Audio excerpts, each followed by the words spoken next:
Hey everybody, welcome. Hello guys and girls. Happy Monday to each and every one of you. Great to have you guys all in here tonight. It is it's been a crazy Monday, and that is no underestimation. Lots and lots going on. I'm sure the same with you guys. That's why we, as always, appreciate having you guys in here tonight. From taking time of your busy schedule out of the billions of channels on YouTube and all the other things that could take you other places to come and spend a bit of time with us, we truly do appreciate to see each and every one of you. Thank you for joining us today on this Monday night or Tuesday morning, wherever you are. Tonight is our interview night where we feature amazing friend of ours for a long time, an amazing creator as well as craft beer reviewer and beekeeper, Jaded Diva. Yes, this is long overdue. Yes, and I'm pretty sure the mood is going to be fine tonight as we are going to chat in a friendly atmosphere, just between friends, but in a little bit bigger loop, so to say. We're so excited. We wanted to have Jaded Diva on our season 1, but you know, life takes it over. So we're finally able to have him on now on our season 2, and we are so excited to have him on. We hope that you enjoy him as much as we do. It's going to be awesome. This is long overdue too. We tried this one last spring, and we just couldn't get the right time. And then he was supposed to join us, what, 2 weeks ago? Yep. And was under the weather. And tonight is the night, folks. Tonight is the night. So, like I say, long overdue and really looking forward to it. So it's going to be awesome. That's right. And we already have hit off our week. It always starts with Sunday here. From Sunday to Friday, we're here 6 times a week at 7 p.m. Eastern, except for Thursday at 1 p.m. Today is our interview night. Tomorrow, join us for our Tuesday Tech Talk, where we think tank workshop, open discussion about everything YouTube, photo, video editing. Any questions you guys have, any questions we have, we all discuss openly in the chat. Wednesday, we have amazing guests for you guys, and we are honored to offer you guys this interview, this chat with Michael Price, who is the head writer for The Simpsons, co-creator of the Lego Star Wars movie, as well as F is for Family, currently running Netflix series. That's on Wednesday. Thursday, European edition, shout out game night, loved by all. Yep. And Friday, Scotty D, the podcaster, is going to be joining us, and we're going to talk all things audio and how to transfer to different platforms or join them together. That's what he's trying to do. That's on Friday. So looking forward. It's going to be exciting. Definitely. Really awesome. Sorry, guys, just doing some last-minute tweaking here. I just brought the music back down to the non-wheel night. Figured a little less intense. That's what we use for chat. So you guys are so awesome. Look at all the amazing people in here. And guys, remember, if you can, the best way to help us out is to hit the like button, to tweet it out, DM a couple of friends that come on over to Pusa Studios. They're having a great chat tonight. There's lots of great people in the chat as well. I cannot stress that enough. Guys, we're already up to almost 40 likes. You guys are just unbelievable. Please keep them coming. That keeps us trending on YouTube. That keeps us helping to meet new people, which helps you, helps us, and everybody in between. Fire kicks reacts. It's all good. Please just let it go. Don't worry about it. Yesterday was yesterday. Today is today. That's why pencils heavy racers. We all learn from stuff. We all move on and don't worry about it. So have a better day today. That would be the best way to enjoy the day, is to have a good one. We're going to be saying hi to each and every one of you, yes, just in a nick of time when we do our roll call and your chance to be shouted out, and as well saying thank you for joining us at the beginning of our stream. So don't go anywhere. Of course, like, share, and subscribe in the button below if you're new to our channel. And selfies, the tradition that has been started some while ago, but I've seen already people are posting it today again, even before the stream has started. So I wanted to remind you guys, take a selfie of yourself, or even better, a selfie of you watching us, and post it on social media with a hashtag Blue Range Group. And if it's on Twitter, we're going to be showing it off on the screen. We would like to see your beautiful faces, and let's connect outside of YouTube as well as here. And remember, guys, it's a great time to show off your merch and stuff like that. If you have some, take a moment, throw that stuff all on, get draped in it. Take some photos of you watching us and upload them using the hashtag Blue Wrench Group included in the post. And it's a great way for other people to see what you got going on. It's a great way to advertise there. We say no self-promotion in the chat, but there you can do stuff like that. And That's right. Slap that logo on, put the t-shirt on, whatever you have. That's your place to promote your channel, and everybody's going to be able to see it when they press the hashtag Blue Orange Group hashtag on Twitter. Most definitely. And I wanted to say hi to everybody who's just joining us in the chat. Tonight's guest is Jaded Diva. He's a beer reviewer. Well, I would even say like different drink reviewer. He has expanded his horizons. And he's a beekeeper. He makes honey, which is a great combination. He's been our friend from way back. He's actually the one that we single-handedly thank so much for introducing us to the whole beer community. I mean, it all started through Jaded Diva. Joel has been so awesome at introducing us to so many great channels, some that even been guests on here already. Yes, that's true. You know. We had 21090 Brewing. We had, of course, Craft Beer Pours, the couple. And, of course, many, many more amazing people from beer community always joining us here in the evenings. Homespun Geek, thank you so much. Love you, Pusa Studios. Thanks for the great attitudes and the awesome interview. Well, thank you for being in the chat, making it awesome. You guys are what make this channel what it is. We've always said it. It's a 20-80 relationship. We made a house. You guys made it a home. You are that 80% that keeps people coming back. You guys are respectful to each other. You make us look good, and we can't thank you enough. And we're going to shut you guys out in about less than 2 minutes. We're going to do a roll call. I know Xenia's eyes open like saucers. I know it's just random to say shout outs, but I mean call out your names because you guys are absolutely awesome. Well, it is shouting out in a way. Yeah, that's right. It is. It's a mini shout out. So Lulu Lovely's in the house. Hello. Farewell to Nova Scotia, the sea-bound coast. Let your heart and something dreary be. Okay, now we're going to hit 'cause I'm heading far away on the briny ocean top. Will you ever heed a smile and a kiss for me?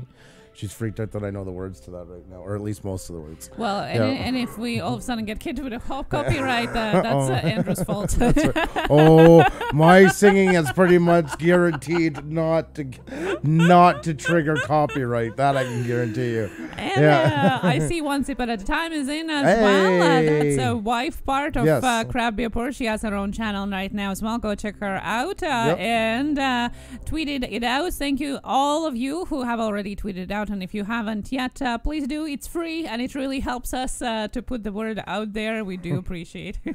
All right, Lulu, it's a date. You got it. Oh, my God. I can't believe I just did that. Ian, anyways, I'm always surprised with myself. What can I say? So many great channels in here. So many great people in here. I hope you guys had a great weekend. As you know, we took a bit of time off and just went on an emergency vacation, we'll call it. Nothing wrong happened, just had to get out. It was time. And went to our nation's capital here in Canada, Ottawa. You can see we did like a half-hour driving video on Sunday. You can see it when you had the kids with us.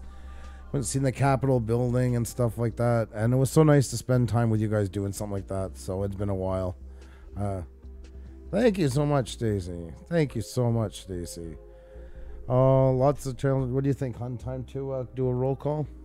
Yes, I think it's time, and it's your time and your sign to fill up that coffee, go to the bathroom, share it out, like, do a selfie, all of the stuff in 1 minute time. Can you do it? Mr. Dutch got his channel back. Congratulations. Awesome. Good to see that. Well, we're really happy for you, my friend. I'm sorry that ever happened to you, and I'm just glad you're back on top, so... Jackie, never apologize for that. You know how it goes. Any time you can spend with us is welcome time, so you never have to apologize for that. It's just great to have you in here when you can make it. So, and with that said, I have been out of coffee all day, one sip at a time. Ooh. Yeesh. Well, tell your husband to bring that coffee. That's right. Come on. There you go. I knew that was coming. Yeah, and do you have McDonald's drive-in service? They Uber bring you your coffee? Strung Out Outdoors says, my coffee maker's in the bathroom. I can do it till I... Well, I don't know if that's such a bad thing. Even though it's a joke, I don't know. I'd consider it. So. Oh, Infinity Master, don't worry about that. We're just happy to have you here, and it might be a glitch of some sort as well. I had a problem from my phone today entering Twitter, so don't worry about that. Yeah. It happens. By the way, an update I've seen today that some of the end screens from YouTube videos are disappearing as well. On the YouTube app, so if you don't see the end screen, that's not your fault, that's not you. Don't try to fix it, it's YouTube once again. So One just a of little the update. 9 million glitches we could name off. Yeah, right there's now. a little experiment going on, and, Yes. and that's been freaking everybody out, so I just wanted to warn you guys. I tweeted it out as well. Cody Warner actually tweeted about it, so thanks to him for notifying everybody. I'm just making one change and I'll be ready to go, and then it's time to do a roll call. There, you applauded me? I called it a roll call, so Yes. I'm getting there. I'm getting better. I'm getting better. I just have to check this here, make sure this is all good. Sorry guys, the OBS settings were a bit off tonight. I don't know what happened. Something was wrong. Yeah, it's been happening with Crab Beer Pours, and also if you shout out the channel, it's not showing up. Yes, exactly. There, like I said, this is that famous 3% experiment that is going across. So you probably guys fell under it. It's going to disappear after a while. So don't worry, it's YouTube. It's YouTube once again. That's right, Northwest Open season. All right, guys, time to shout out your channel names. Time to celebrate each and every one of you in here. As always, we'll be doing it with Echo, a hero's welcome, a stadium anthem to celebrate all of you. And it's a funny laugh when I do it and mess up your names, which I most likely do. At least this Echo will make it a chuckle. So I want to welcome Zeon, Via Hook, welcome, Turtle Creativity. And if I can pause you, we have a super chat. Cycle Ghost Trackers, thank you so much. That is so kind of you. Thank you. Thank you so very much. Wow, we really do appreciate that. That's so kind. We have Turtle Creativity, TJ's Woodworking Shop, 3 Poppin' Couple. Guys, the original wrench, please show Terrell's artwork channel some support. Was our wrench back when there was nobody to even be modded over? Terrell's been with us since then. Thank you, Terrell, for everything you've done for us. Strung Out Outdoors. We got Stacy Morgan in, the man with the wall. How you doing tonight? We got Smokin' Joe's Barbecue. God, his channel makes me really hungry. Sky Pilot's in here. River Life. Riley Finchfield Food Reviews. Retired and Prepping. Rebel Rocker. Psycho Ghost Trackers, and thank you once again for your kindness. That is so appreciated. PSPR Paranormal Pursuit. PMPD Live. One Sip at a Time is in here. Northwest Open Season. Nordic Blue RC. New Gen Mom. Mummy Shell, how are you? And congratulations once again to Mr. Dutchy Dutch, who just got his channel back again today. So congratulations. Well done, my friend. Miss Ryder Dies in here. Hey, Dev is here. Lulu Love You, who got the song at the beginning. I'm sure she truly appreciated it. Oh my God, Juliet. And thank you to Juliet Miranda. We love what you do and all the creators you share. You're well, crazy. Thank you so much, you crazy lady. It's so unnecessary what you guys do for us. Well, thank you so much. You we should guys be are paying awesome. you, not the other way around. That's exactly what I was just thinking. You're too kind. Are you sure you're not Canadian? you kind of got that. Lala Lydia's Life. So great to have you here. Hope you're on the mend. Jenny O'Brien. Jefferson Einstein. Jackie Haru. Inspired John. Infinity Master. Humphrey Bear. Gabriel Z. Fluffy Honey Tina. Flander Yee. Eric Brown. Drawings for You. Beauty and Lifestyle, Beautiful World USA, and One Cast, One Fish. Guys, I know some were missed from that part, so please say hi so I can see us just highlight our name. I want to say hello to each and every one of you, like PD Tag. We have Gill Skills in the house. MU Free Music, our choice of music for season 2 is in as well. If you're looking for music, that's the channel to go to. Most definitely. Always love having you, my friend. We have Princess Mel Canada, Beyond the Grave. How are you? Jenny O'Brien. Welcome. Great to have you in here. Brax is Paranormal. HF Outdoorsman is in here. River Life. Gypsy Strokes Makeup. Awesome, guys. Thank you so much. Daffodils in Vegas, welcome. Obelix Magnet Fishing. Hey, how are you? Abraxas Paranormal. Silent Wolf Adventures. Hello. Infinity Master. Thank you guys for joining us. Yes. And we wanted to say hi to everybody who's listening to us on their headphones. Please say hi in the chat if you can, and if you can't, that's okay too. Hope you enjoy your Monday with us. Brandon's jaded, jaded, jaded. I love it. I love good communities like that really pull for each other and stuff like that's awesome. Billy's TV time too. Hello. Daffodils in Vegas. Hello. Hey Dev. Thank you so much. Thank you. That's so kind of Yogi Beesh.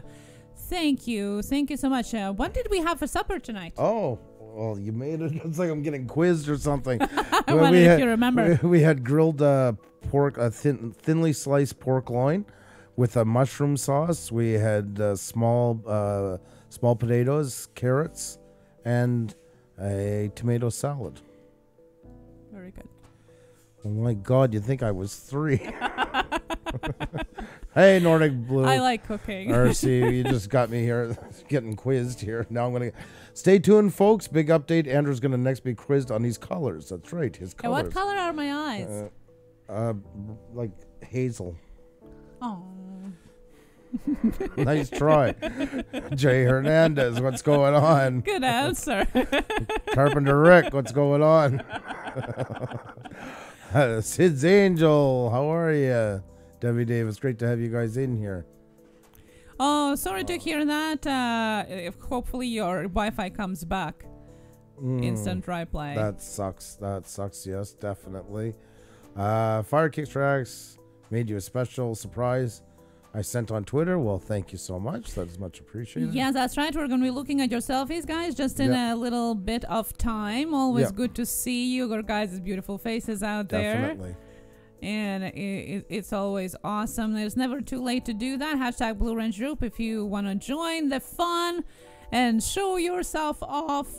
It is awesome. Psycho Ghost Trackers, thank you so much. Love these people. Good channel, good support. Thank you guys. Well, thank you so much for supporting us through Super Chat. That's really appreciate kind. that. Wow. And we do appreciate it, guys. Thank you so much. Thank you so much. Thank you. Beautiful World USA. Hello. And HF Outdoorsman. Hello as well. Jake Hernandez and everybody, Rebel Rocker, everybody just joining us in. We're going to have our guest, Jaded Diva, joining us in a little bit of time. He's a beekeeper and a craft beer reviewer, and our good friend who we long time wanted to have on, and finally it's happening today. So thank you for joining. Yes, definitely. This is so long overdue. Looking for a great chat today. And guys, feel free to mingle in here. We always say it's kind of and especially the interview nights is a bit like a comedy club. It's normal. You're sitting down, you want to say hi to the person next to you, maybe get to know. Just please, no asking for subs, no self-promotion whatsoever. Please just keep it on the down low a little bit tonight. Just a little more laid back. That's all we ask. So. Budget Outdoor Survival. Hello again, and thank you so much for dropping in last night. Much appreciate that. Well, it was amazing live stream. Thank you so much for having us. Really enjoyed my evening after our live stream. It was lots of fun. Why did I go put on a sweatshirt again tonight? Oh, I don't know, because you wanted to change. Yeah, I guess so. I know, guys. I know. I feel like the dog doesn't know where to lay down. I'll be right back. I'll leave you my wife's trusted hands. My husband is very nice, and he puts a heat a little bit higher because he knows I'm always freezing. And it's always too hot for him, therefore. Otherwise, she'll nag me all night. I'm not a nagger. I was talking about that yesterday. I don't nag. I don't nag about socks on the floor. I don't nag about garbage not being taken out. I don't nag about little things. Really. So I don't consider myself a nagger. Haha. Hello, guys, everybody. While we're waiting for Andrew to come back, we're going to be looking at selfies once he comes back. And, of course, welcoming our friend and guest, Jaded Diva, as well. Just reminding you to hit that like button if you haven't yet. Subscribe button if you're new to our channel. And, of course, share it out. It is much appreciated if you share it with your friends. Maybe somebody is a beer lover, and not just beer, different drinks as well that Jaded Diva have reviewed before. I definitely want to ask Jaded Diva about holiday drinks and what we should consider making our purchases before Christmas. Maybe there's some certain kind of drinks he can suggest, certain kind of Christmas beer. So as an expert on all things beer and other drinks, I really want to talk with him about that as well. So stay tuned if you are planning to entertain or have a family over. I'm sure he has some great tips on how and what to pair with your Christmas dinner and your holiday cheer. And welcoming everybody that is joining us just right now. Hello. Emergency vehicles, trains, aircrafts, etc. Icy roads, yes. Thinking about you guys in south of United States. We have heard that you guys have been hit with a huge snowstorm. All I can say is stay safe. Don't drive if you don't have to. And enjoy snow if you can. It is lots of fun when it comes once in a while. Here in Canada, we have winter 6 months out of the year. That's for sure. Last November has been the coldest in history in Montreal. So we do have cold and snow, but enjoy yours and just stay safe. Sorry for the delay. I was in a rush, of course, because we're in the middle of the live stream, but my daughter had to stop me to tell me, well, pretty much in short terms, that her doll has gone into labor, so. Yes, we are at that phase of the 8-year-old. Yeah. John Isabella, hello and welcome. Lulu says it's minus 25. Yeah, it's yo-yoing all the time. Plus and minuses every day. Newfoundland Drone Productions. I'm doing good. Newfound Drone Productions. My apologies. Great to always have you in here, my friend. Great to see you. Good morning, Megan's Blogs, all the way over there in China. How are you doing today? Good morning. Yes, so nice to always have you in here. Firekicks is addicted to Pusa Studios content. Well, thank you. I think we're addicted to live streaming. It feels like that. But that's okay. I don't mind being addicted to that. As long as it brings me to you guys, I'm happy. So, look, lots of people. Yes, snow or more ice here in Arkansas. The stores. Wow. They were calling for 16 inches in Arkansas, which is unbelievable, guys. Stay safe. I don't see that as being a problem. Inspired John says, "Can I say what I'm doing at 1K?" Yep. Go ahead. Go ahead. Throw it out there. Go ahead. Oh, you're cold, Megan's? Oh, that sucks. Oh, well, cuddle up. I hope you can. And a nice cup of coffee, hopefully. We're doing good. We're busy. We took off this weekend on a surprise trip. I even booked it without telling any of them. We used to do that a lot more. We literally just took off for our nation's capital, Ottawa, and Ontario. One of the more memorable ones where, two actually. One was how we left to PEI at 2 o'clock at night. We went out to a club, had a great Friday, and then at 2 o'clock at night, we decided to go home instead of going home. We just went off to the road of 9 hours and ended up in PEI, which is a different province in Canada. Little island, yeah. Smallest. Slept in a parking lot, woke up, and came back. And then there's the second story, so I'm trying to get her to go through it. So. Yeah, the second story, how we went to visit our cousin for 2 days and ended up on a 2-week vacation around Great Lakes. Yes, that's right. Yeah, so we do that all the time, and that's what I love about it. We get around. Oh, yeah. Thank you. Yeah. No, it was time for a break. It was really nice. Like I say, you can see the video. Actually, it was 2 days ago. We did a half-hour driving around, so slept short. Oh, kids were with us. Oh, no, not that time. That time was just us. That's right. PEI just was That's us. Right. Yeah. We did. We didn't see too much of Charlestown. Lulu, yeah. The island is beautiful. Been there many times to party. Yeah, there's some good parties there. Would love to live there. It is really beautiful. Definitely. Oh, yeah. We thank you so much, Lala Lydias. Yeah, we do that all the time. No big packing. Oh, Fluffy Annie Tina with all the honey jars. You guys are too funny. Oh, thank you. All right, guys. Well, let's see. We're going to take a look at your, see all your beautiful faces and stuff like that. Guys, we had a bit of buffering. I just noticed we were up to 74 and dropped to 66. So please just hit that refresh. So. We'll let you know. Lala, yeah. And John Isabella, thank you so much for inviting us to Rhode Island. We have gone to road trips to states, to Maine, to North Dakota. Not too far, but a little bit. I've been there years ago when I was a truck driver, but I mean, literally, it was the early 90s, like 93, 94 was probably around the last time I was ever there, so lots has changed. Border agent used to be surprised when we came back 2 hours later without shopping or anything. Cornish Exploring with Alex. If you haven't seen my channel yet, I got a brand new intro and new video up on my channel. Congratulations to you. Well done. It's nice to see you again. It's been a little while. I hope all is well. Always great to have you. Great to have each and every one of you guys in here. Channel name pronounced She Rocks. Yeah, I like that. It's spelled like the French last name, Rocks. I don't know if that's follows with you or not, but that's very cool. Thunderbolt, hey, great to see you in here. Oh, thanks, Gills. Thank you. You never know. You never know. You probably are the closest one. Don't wish for things that might actually happen. But no, if we're ever, definitely would love to see Yeah, we're still going to go to Boston as well, so definitely there is a trip coming up at some point for sure. That is true. Jommy's in here. Alrighty, guys, we're going to take a look at those selfies. Let's see all your smiling faces. I'm going to load them up here. Lots in. It's great. And guys, it's not too late. We will check back again later. And it's a great place to be seen. It doesn't come with a membership. There's no Costco with this. No price. Just YouTubers that take pictures. And it's just great to be together. So here we go, guys. Let's see what we got going here. We got Inspired John William Pusa merch pants for Xmas. Oh, nice. Slug face once again.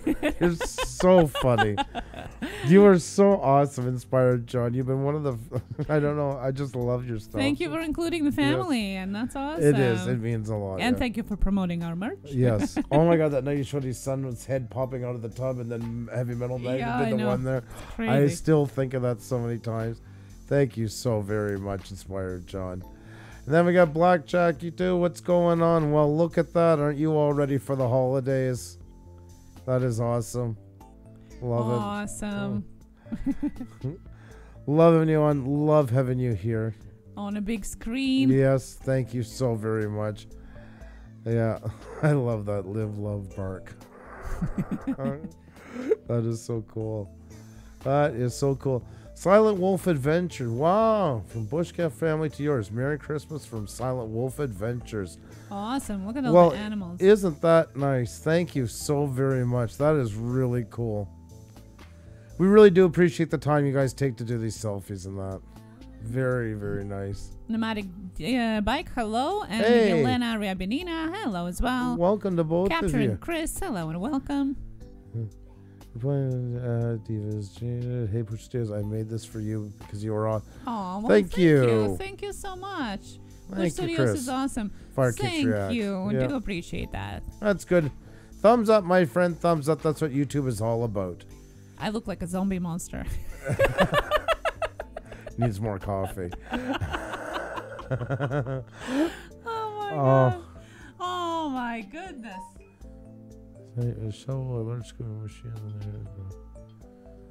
Oh, I'll have to read this after Obelix. That's interesting. Yeah. That's really cool. Yeah, we'll definitely be checking that out. Yeah, thank you very much for that. Night Flight Productions, hello. Dave, Organic Gardening, how's it going? Ooh. Well, ho, ho, ho to you. Look at that. There's a man in the season. You are so awesome. You are just so awesome. Thank you very, very much. Lydia, you still got that foot up, eh? I'm hoping it's gonna... Hoping you're on the mend. And yeah, I know. And it's winter. It's it's hard to go around. You do have green grass out there. I was just gonna say it's as green as can be. Well, so thanks God for that one though. Yeah. But still, I hope it heals quickly. To the one little mealy don't read that. Oh, okay. Congratulations though on the views. Yes. They're just gonna skim back down. Gonna beep you out. Yeah.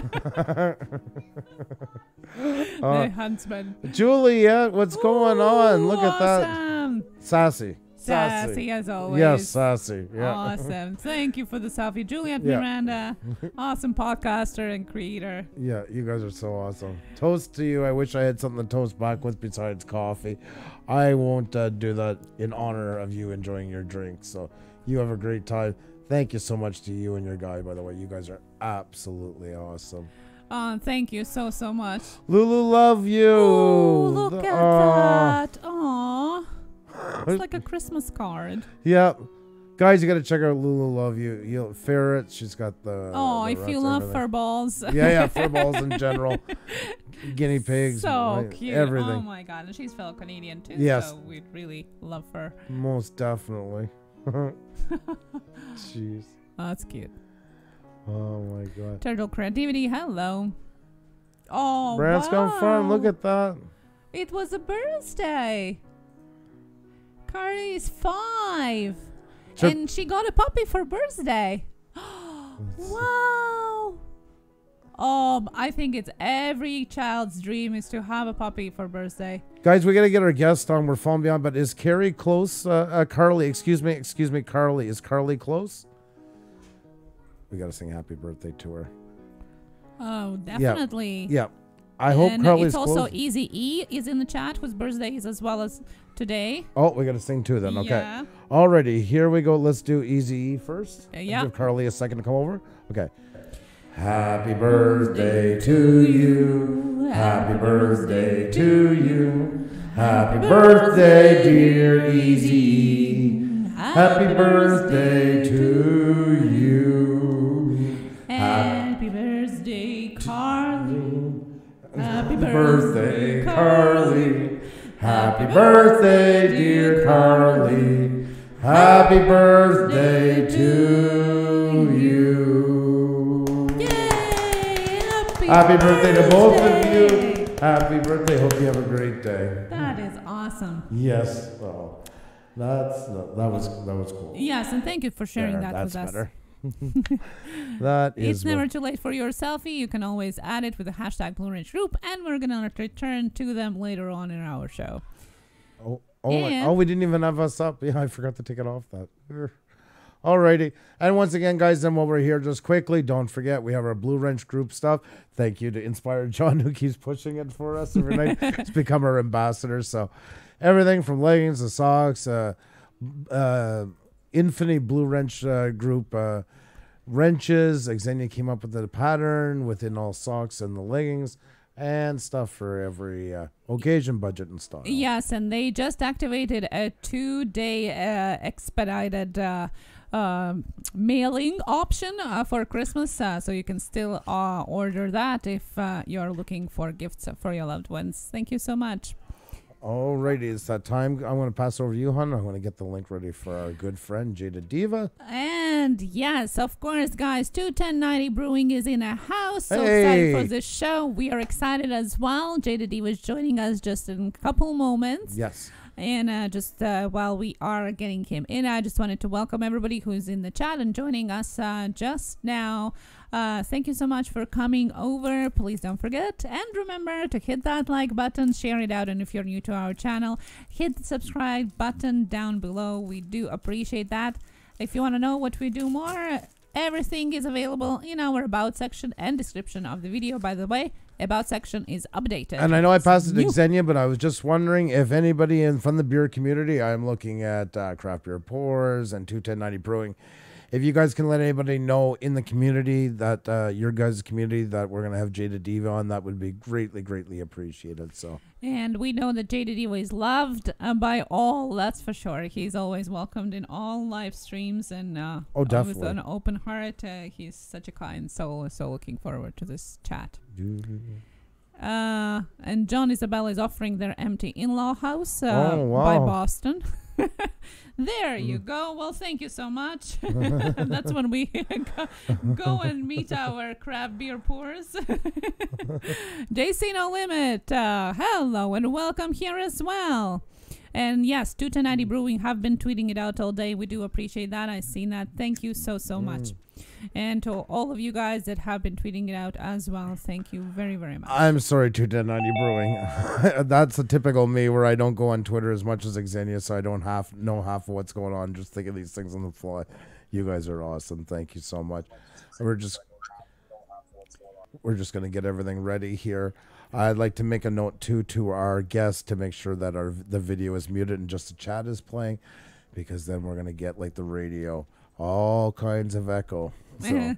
And Chaz Sharper is inviting us to Waterfall Pool in Southern California. That sounds really nice just about now. Awesome. Thank you, guys. You are all so kind. And be careful what you wish for. You never know with us. Thank you. One cast, one fish. Hello and welcome here, Ms. Ride or Die. HF Outdoorsman. Hello. Hello, guys. If you guys noticed, you had a blue wrench last night. Yes, thank you so much. We do appreciate that. I do appreciate that a lot. Thank you so much. There we go. Well, what do you think, Hun? It's time to bring out our guests. I'm pretty sure it's time. Alrighty then, let's do this. Let's bring out our guests, guys. The man of the hour, Jaded Diva. Welcome, my friend. How are you doing tonight? Hello. Hey everyone, how you doing, you guys? Oh, we're doing awesome. This is a long time coming. It has been. Well, better late than never. That's I like right. to make a late appearance, The grand entrance. I like that. Be fashionably late, make a grand appearance. Well, we couldn't be more honored to have you on tonight. This is so awesome. So how are things with you? Thank you. I'm so glad to be here. So happy to be here with the two of you. And everyone out here as well. And you know what? Let me give a shout out also while we're here. And before we get started, I just want to say happy birthday to Easy E and Carly. Hope you have a great year. Hope it was a great year for you and many good blessings to come to you both as well. Yeah, some of them are saying your mic is a bit low. Maybe we can see if we can get it up a tiny bit. Yeah, it's up all the way. There. I know. Now it's perfect. I'm sorry. No, now you're talking perfect and we can hear you. I'm watching the lines are coming in good, so just a little louder. Perfect. Cool. You are the man of the hour, so we got to let you take over the reins and be a little louder, so that's perfect. So I don't even... Well, I'm out in the shed, and when I'm out in the shed, reception becomes a little bit poor. And, you and I spoke before through this venue here, and it was going great.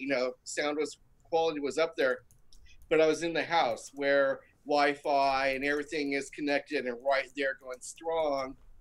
When you're out in the shed in the backyard, I'm a little bit more distant from everything, and you never know what's going to happen. That's right. That's the fun of live, my friend. That's the adventure of it all. So you look great. You're coming in spectacular. Can see it perfectly. Not a glitch or nothing. It's looking awesome. So I guess we'll start right off. We're going to let you tell everybody a little bit about your channel. If there's a possibility that some of you hasn't had the luxury of seeing you yet. Chan Knowles, I think we should say. So. Well, hey, thank you. Yeah, I saw him earlier today, too. I think one of his channels. So many people I've been looking at today. I can't keep track of all, but I think I might have seen him. You know what? My channel is about craft beer and reviewing craft beer, but not in a formal sense.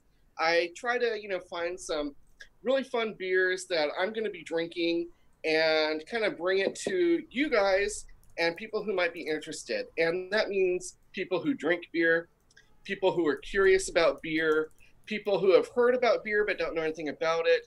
And I kind of give my general take on 5 points. What it tastes like, what it smells like, what it looks like, what I think of it, and how is it to drink it overall. Not just what I think about, but the easeability. Is it something that's chuggable, or is it something that you strictly need to sip on and take your time with? And I do that by, popping one open live on cam. Sometimes I read up on it to, if I'm not familiar with the brand or the style. So I kind of know what I'm getting myself into. But it all comes down to those 5 points. And each one I do is a little bit different because the beer is usually different. So if I'm doing a stout, I might be doing a standard dark stout, which is heavily malted, and which means it has a lot of grains and stuff like that in it, and to influence the flavor. Or I might be doing a chocolate stout or a coffee stout. So sometimes there's different elements that are added into the beer during the process. I might be doing a whole different style of beer. I love IPA. I love that they use an ingredient called a hop, and hops can be very mild and citrus, or they can be very pungent and bitter at the far extreme. And then depending on the style of IPA they're making, is it a regular IPA or is it a West Coast style IPA? And a West Coast style IPA is even more bitter. And that's the kind where you sip it and, oh my gosh, it threw you to the floor because it's so outrageous bitter that unless you're really into that attack, into that assault, you're not going to enjoy it. And as a side note, I got to ask you right on that one, because that's a burning question I've had for a while now. Why would somebody be into that attack? That's the part that kind of throws me off sometimes. And maybe I am enjoying it and don't even realize it because I don't know beer as well as you do, like the science behind it. I hear you guys talking about that strong bitter attack, and I can't quite get why somebody likes it. I guess it's like food palates, but... You know, it's just like drinking coffee. When you first drink coffee, I don't think really anyone ever liked coffee the first time they drank it. What's coffee? It's bitter bean water. And, you know, who wants that? That sounds gross. That's disgusting. Right. But over time, you become adjusted to it, acclimated to it. You start savoring that flavor, and then you start wanting stronger and stronger flavor out of it. Yeah. Compare regular store-bought coffee that you make at home to Starbucks or Peet's Coffee, where they make it like 3-4 times as strong as you would at home. It's just something that you become accustomed to. You begin adapting your taste buds towards it, and you start craving that flavor. And then based on those styles that you like, you may want more and more of that flavor. And West Coast style is one where they really overhauled it. And, you know, West Coast IPA, they really make it so strong and so bitter that sometimes you're like, wow, this is really interesting. And other times you're picking your face up off the floor. That's the part that, yeah. So there, and it's a good way you put it by coffee. I never thought of it that way before. And you're right. When you first go into most of these things, it's not like the sweet, pleasant taste that drives you. It's actually a taste that's foreign, not pleasing to the palate, if you will, but yeah, it develops over time. Definitely. Exactly. And, you know, the same with, you know, things that we eat. We don't like it when we're younger. And as we're older, we develop a taste for it. Right. So that's kind of, you know, why I think one of the reasons why people are interested in that. Many men are very heavily into IPA style as beer. And what I've read is that men, compared to women, have less refined taste buds. I believe and that. Therefore, we're attracted to strong flavors. Yes. I believe that in a heartbeat. I heard that most women's senses in general is like 7 times ours. Like, there you go. So yeah, that would fall right into play. So I think, you know, that might be one of the reasons why more men are attracted to that. Yes. In contrast, you know, I drink like a regular stout beer, and I'm astounded by, oftentimes, although it's not like a punch you in the face, it's a dark roasted malty beer, but many women are, you know, attracted to that. Right. And I was really surprised to find out that some of the heaviest drinkers of dark beer are actually women, because, you know, we just assume that they're going to want something light and less flavorful. Huh. But no, they really want the full impact of the flavor, but it's not coming through a, you know, that harsh bitterness of a hop. It's coming through a maltedness of something that's been roasted, like a grain that's been malted. That is really interesting. Yeah, I would have never guessed that at all. I think I'm going to try and get you to just come ahead about maybe a half a foot or so, if you can come in a tiny bit closer to your phone, because when you're leaning ahead, we can get you coming in a bit louder. I just wanted to jump in and thank Helena Ryabinina, Farmal Fanatic, and Eclipse Brewing for supporting us through Super Chat. Yeah, thank you so guys. much. You're very kind and very generous. Thank you. That is so interesting, the whole thing about the women with dark beer. And you know, what's interesting is that usually men are the ones that are developing perfumes, developing tastes. Men are mostly chefs. You know, they are more involved into these intricate things of smells and tastes than women are. Yeah. Which is interesting with combination what you just said, which makes totally sense. Yeah. But then, you know, how do they develop these taste profiles for women? That's interesting. Yeah. If it's accidental or now they're starting. Well, I guess it is kind of accidental, because I think most of them were probably shocked to find out that it was a larger majority of women drinking. Probably, yeah. Yeah, I don't know. Has it been kind of as you've started this channel, I know you had an interest before. Do you think this channel has kind of furthered your exploration into all these points about beer and that? Has it been like in the next chapter in learning? You know, definitely. When I first got into this, I was somewhat working in the beer industry. I was working in a retail company, you know, as a salesperson, but they put me in charge of the beverage department. Okay. So I was in charge of the wine and the beer, and when it would come in, I'd have to, you know, put it out for display, talk about it, sell it, you know, hand sell it to people. And the best way to do that would be to drink it and find out what you're talking about. Right. The fun aspect of it was that although the wine was sent to us by the company, the beer itself at that time, I had the freedom to choose what beer was coming into the store. Right. They had their guidelines on what they wanted their stores to carry, but it really came down at that time frame to, you know, the individual person making the order on what they would bring in. Right. And so being a craft beer person and liking craft beer, I was bringing in a lot of the craft beers and getting away from more of the national kind of boring, you know, Budweiser, big beer names. Yeah, that's right. The macro names, and you know, creating more variety. And it was great because, you know, we were bringing in more beer at that point. We were turning over, the sales were rising, and beer was turning over in the shop. And it gave me that great opportunity to try so many new beers that I've never had before, and to order them and talk to the vendors and try to get in what I was excited about. And then, of course, you know, we'd sell those to the public. But that's kind of where, you know, I started at. And then shortly after that, coming in and creating a channel and reviewing the beers and talking about them online with people and creating that kind of community, learning what other people are interested in and whatnot. It just kind of blossomed from there and kind of took it to the next level, like you say. Mm-hmm. And from there, like, when I started out, I was more like, well, what does it smell like? What does it taste like? What do I think of it? I'm learning more and more now about the brewing process and how that process affects the ingredients and the flavors, that they can't just throw something in there that you would think that they could throw in there because it doesn't give the flavor that you would think it would. I was surprised to find out that, for instance, and I think you were a part of this back during the summer, and we have 21090 here in the chat room. We have Todd here, and we were doing a live stream with them, choosing a beer that they're going to brew live on cam. Yes.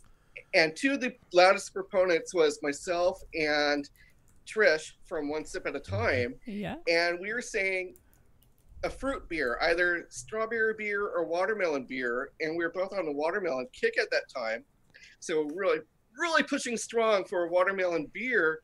And it turned out there's no watermelon in a watermelon beer. They have to find special hops that provide that flavor. And I had no idea that it was like a fruitless beer. It was actually coming from a hop plant. That's interesting. It's like things like that where I'm learning it and like, oh, wow, you kind of, you know, you learn all these little different things about it, kind of like a wine. You know, people are really into the wine and what they can learn about the wine, and detect flavors and scents and whatnot. And craft beer has kind of become the same thing because they're actually manipulating the ingredients to create this awesome product. Well, there's so much science in behind any alcohol production, and like a channel like Craft 21090 Brewing is a great example of that, where you see it going and it's almost a bit like mad scientists. I know as a joke, like I think the world of them, but it really is. You realize this whole craft of how much it is of manipulation of the grains and the process. I never realized. That's been one of my funnest things, to tell you the truth, since I started YouTube, was getting to know all these communities, because I'm learning all the ins and outs of stuff that I never even would consider before. And it's a real intensive process. I mean, it's not just throwing something in a barrel, roll it, and do it. There is a lot of thought process behind it and a lot of research behind it for that exact reason, I'm guessing. Definitely. And exactly just for that reason, that they're creating something that, you know, for many decades, if not 100 years or more here in the States, they're just using a few ingredients, a few malts, you know, a few different grains. They're using corn and they're using rice. And when you look at the big national American brands, that's what they're making their beer out of, which is not even a traditional beer ingredient. True. They're using rice and corn, and that's why they have a distinct flavor to those beers. Yeah. And that's why they're known as American adjunct beers. They're Really? using these weird things that are not part of the normal process of beer making. Right. And then, in the 80s, the craft beer industry came along. They said, let's get back to, real beer ingredients. Let's create these traditional styles using these traditional ingredients. And it's like, of course, Americans at that point, having gone through so many decades of not having real beer, this is like a big phenomenon. Like, wow, Right. this is weird. This is like something craft, and this is hoity-toity and expensive. Well, no, not really. This is just what real beer is. Mhm. We're drinking real beer now, Exactly. and more companies are making it, whereas before they weren't doing that. Well- So it's really interesting to see how the industry came along and how the ingredients have kind of fallen into line with that. But it's also to see how now they are going out on a limb and bringing in weird things that you wouldn't normally think to put in it, like coffee or grass or berries or whatever they have growing out in the yard, and Yeah. rubbing sticks together and throwing them in there.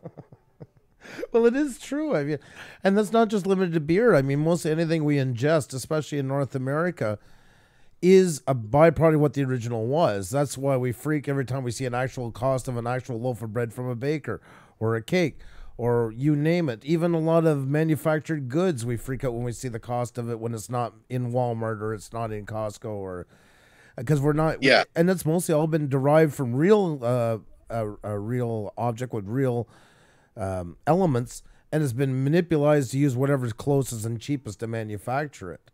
We've lost touch with what an actual thing tastes like.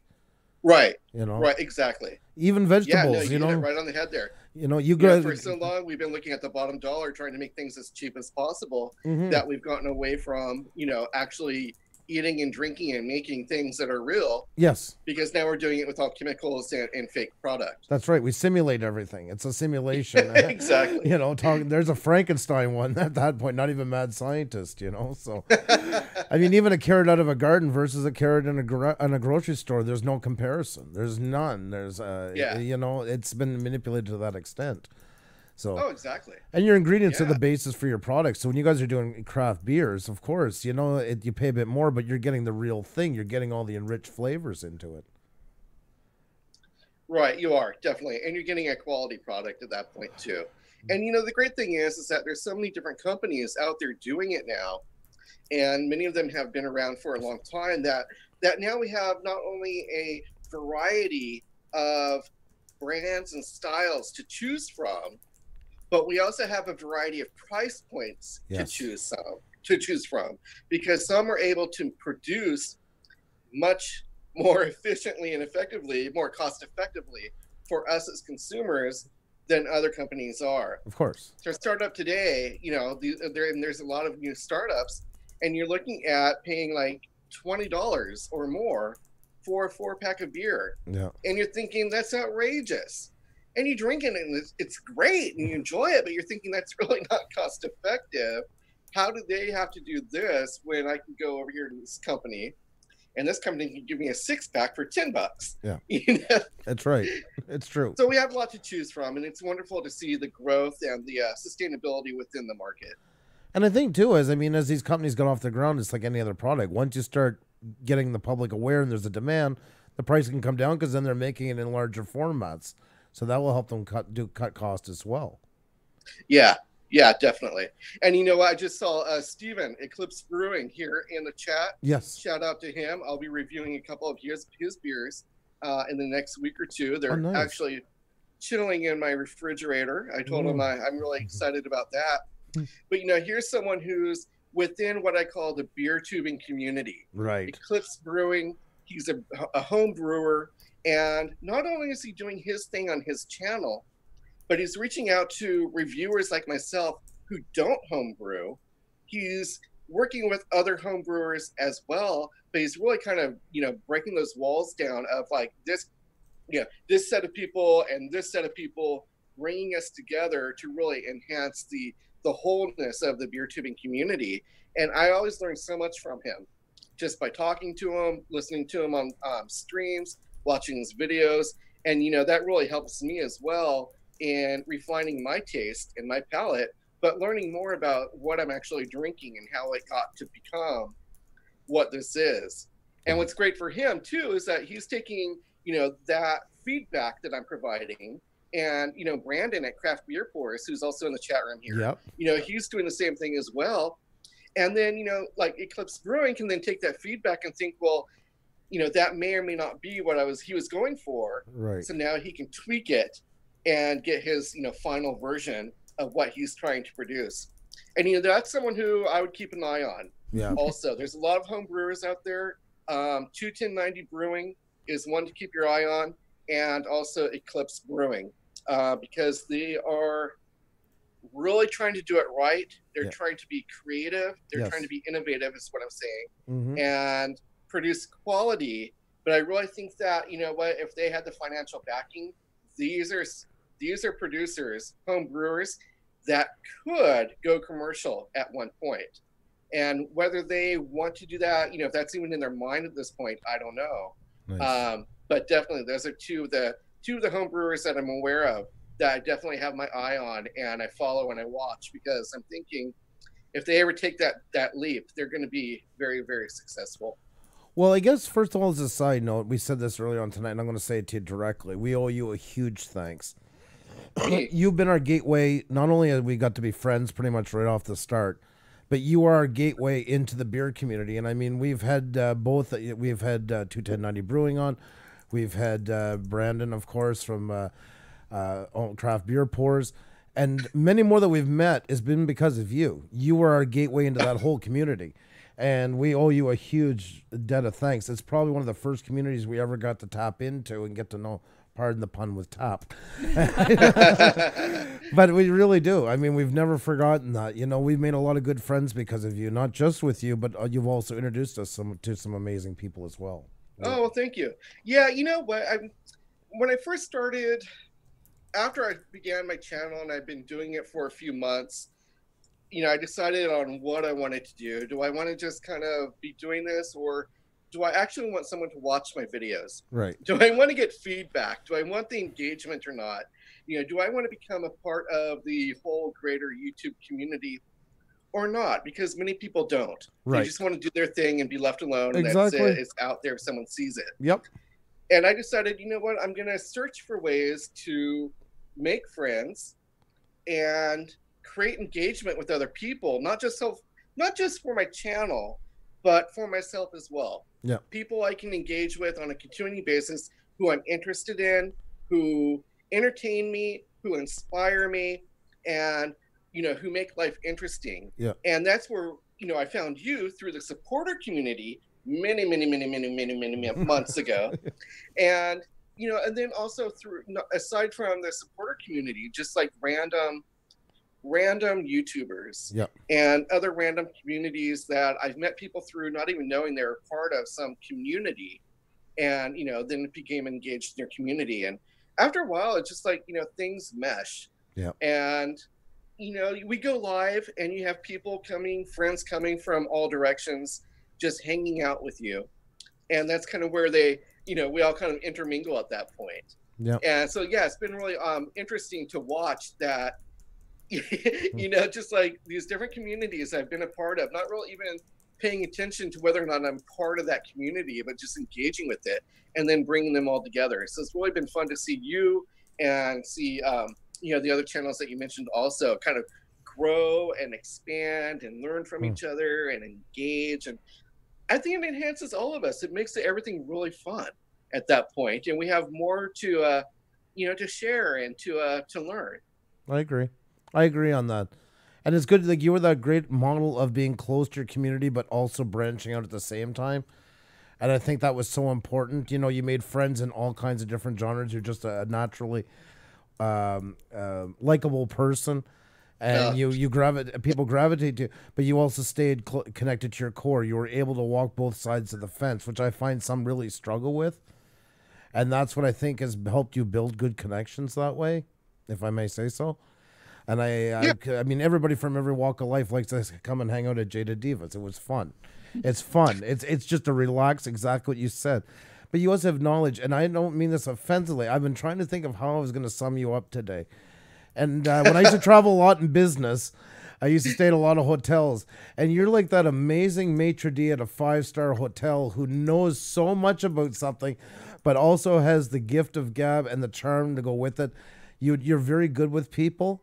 And I kept thinking of it, and that's what I finally that was the best conclusion I could come up with, is that's what you kind of reminded me of. Like, you know, you're very knowledgeable, and you're very easy, like your information is very palatable. It's very easy for the common person who doesn't follow beer to be able to get something out of. You know, you put in, look at the while ago you did with the coffee, the bitterness when I asked you about the hops and that. I mean, that was a typical Joel answer, if I may. But it was so interesting, but yet very understandable for people who are maybe not like so deeply knowledgeable about that as well. Which I think that's why people are gravitating to you and your channel and your live streams as well, is because of that. Because it's not only for those who are experts on beer, you know. Even if you don't drink beer, it still sounds so interesting and so easy to understandable. Someone said, Coach CJ says, I'm turning as red as the Santa hat I'm wearing. Well, I told you, tonight you're the guest of honor. We sing your praises. Thank you. Well, you know what it is? It's like, I use that term a lot. Fake it till you make it. Yeah. You know, if I think it's true, just speak as if it is true. Yeah. Right. You know, from all the jobs I've had, you know, in my life, you know, out of college, it all starts in high school and college when you have to give a speech. You're nervous, you're not confident in yourself, you're not confident in what you're telling people, but what you have to do is get up there and pretend you know exactly what you're talking about and that you're the source of information. Right. And just present it as if this is fact and the world is rectangular and you're going to believe it because I'm telling you this is how it is. And a lot of it's that presentation, and really, you know what, people go along with it. And you know, we see that in the real world too. But you know, you have to be open to like people coming back saying, you know, I really liked what you said, but you know, the world's really not rectangular. Well, yeah, I know, but you know, thank you for challenging me on that. You're absolutely right. And that opens that you know, again, it opens the discourse, it opens the engagement. Yes. And you have to be open to that. Yeah. But you know, it's like when you're doing these things, you just have to have that confidence and just present what you're presenting as if you are confident about it, as if you know what you're talking about. Right. And even though you're faking it half the time, you know what, behind the scenes you can go back and like, you know, have that engagement with people and laugh about it and make friends and you know, just have a good time about it, and then correct yourself next time you're on and next time you're doing something, you know, use that new information that you gained. You make it sound so easy. Yeah, that's what I'm sure a lot of people are thinking right now. That's exactly how I figure what people are thinking right now. Which is amazing. Yeah, not easy at all. No, it's not easy at all. I want to say thank you to Daddy's Life. Thank you so much for the super chat. That was so kind of you. And I want to welcome Diamond Slate. Cheers. Piscator? I'm not sure. Yep. I hope I pronounced that properly. Great to have you in here. Our guest tonight is Jaded Diva. Awesome beer channel. It's you're more of a lifestyle channel. I still believe that, and I know you've broken up your interests and divided, but every one of your channels still has that kind of lifestyle channel feel to it. It's not just about drinking beer. It's not just about bees. It's not just about antiques. It's about a person, and it really, you know, you're very good at engaging an audience that way. I don't know. That's something I am no good at with. I've tried vlogging and I'm like, okay, here's the camera turned on. Oh my God, I'm talking to glass. Like I cannot get past that I'm talking to the glass. I feel like when I'm in there, you're talking to me. I feel like you've reached right through and we're having a conversation. Thank you. Yeah, no, my hat goes off to you for that because that's something I do not have. I can't even wrap my head around the concept, to be honest. Is it hard for you? Yeah, and you know, and that's what I'm trying to do too. You know, when I'm doing these, I'm not trying to, you know, I'm trying to take the approach of I'm talking to you. I'm talking to the people on the other side. I'm not just like a talking head, like on TV, like on the news, just, you know, spouting out opinions and information. Right. But trying to create that engagement and that likability to where people at that point, because that's where when people begin engaging with you. Yes. And that's, you know, what's the whole point of just being a talking head if people aren't interested in what you're saying and they're not having fun? If people aren't enjoying what you're doing, they're not going to come back. Definitely. And why do something that people aren't enjoying? It's not, at the end, you know, you just go to bed and you're like, well, that was kind of boring. Yeah. Yes. If it's boring for you, it's going to be boring for other people. Right. So yeah, I do try to do these things as if I am engaging with someone.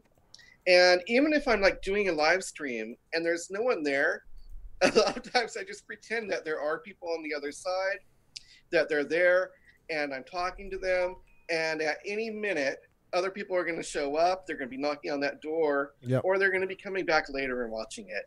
And of course, you know, those are all the fears that everyone has, all of us, when we start out doing, you know, making content or doing live streams. Yes. And you just have to approach it from, you know what, people are going to show up.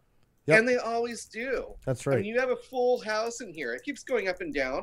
But you know what? We have a full house in here. Definitely. And I'm like, I'm just amazed that like Patricia Sprinkles and CBX and Vicey and Rail, sorry, I'm wearing glasses. I can't see. No problem. Rail Rafter. Yeah. You know, all these people are still here. And I'm like, why are they still here? I'm like the most boring person on the planet. We've been down that road before. Of interest. Better not start that tonight. I'm getting a cattle prod. I've told you that before. I'm not going over it again. You're anything but. And that's a part of where your live streams are a picture. We've brought that up examples before. And yes, as we're going to be bigger, some people probably think, oh, they're just saying it now. You're a great example where I've stumbled into your live streams. There's 1 to 2 people. And you've made those 1 to 2 people feel like there was a 500 in there. And that's what, but that is what's important because people are going to keep coming back and coming in. And I've never seen you gripe about, oh, well, there's only 2. You've always just talked, whether it's 2 or 42 in there, you talk the same way to all of them all the time. And that's what I think is so important.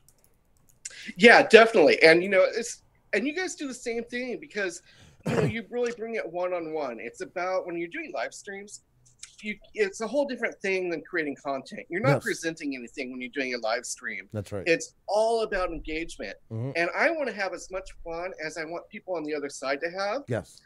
And what people a lot of times don't realize, because, I mean, look at this. We have a group for, and this is, I don't mean right here, right now, but in any live stream of a sizable amount, you're going to have a small grouped core who are actively engaging in the content or in the chat, the side chat.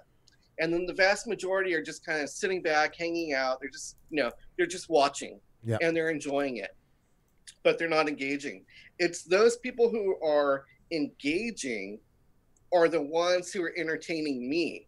That's right. They're the ones who, as the person on cam, they're the ones who are like making the whole channel succeed. That's because they're giving me feedback and, you know, the engagement to react to. They're driving the conversation. And a lot of times people think it's you or I are the ones who are doing this. And really, it's not. We're just kind of responding to the trend going on in the side chat. Definitely. Now, what's really funny is that, you know, and you're getting to that point too, because, you know, you guys are big, but when you, as you're finding out now,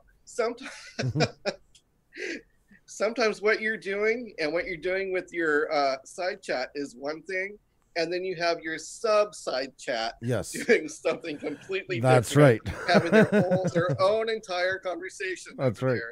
And it's funny just to pause and like kind of like, you know, juxtapose the two. The people who are engaged with what's going on cam and the ones who are just kind of having their own conversation. Oh yeah. And there's actually 3 of them. There's the ones that are having their own conversation, and then there's the ones that are just going to town on the subbing. Like there's one kid, I think we got rid of him, and he's made 48 accounts in the last week. We keep finding him. He keeps coming in to promote his old channel. We're pulling out our hair. I give the kid credit for consistency because man, does he have it, and tenacity.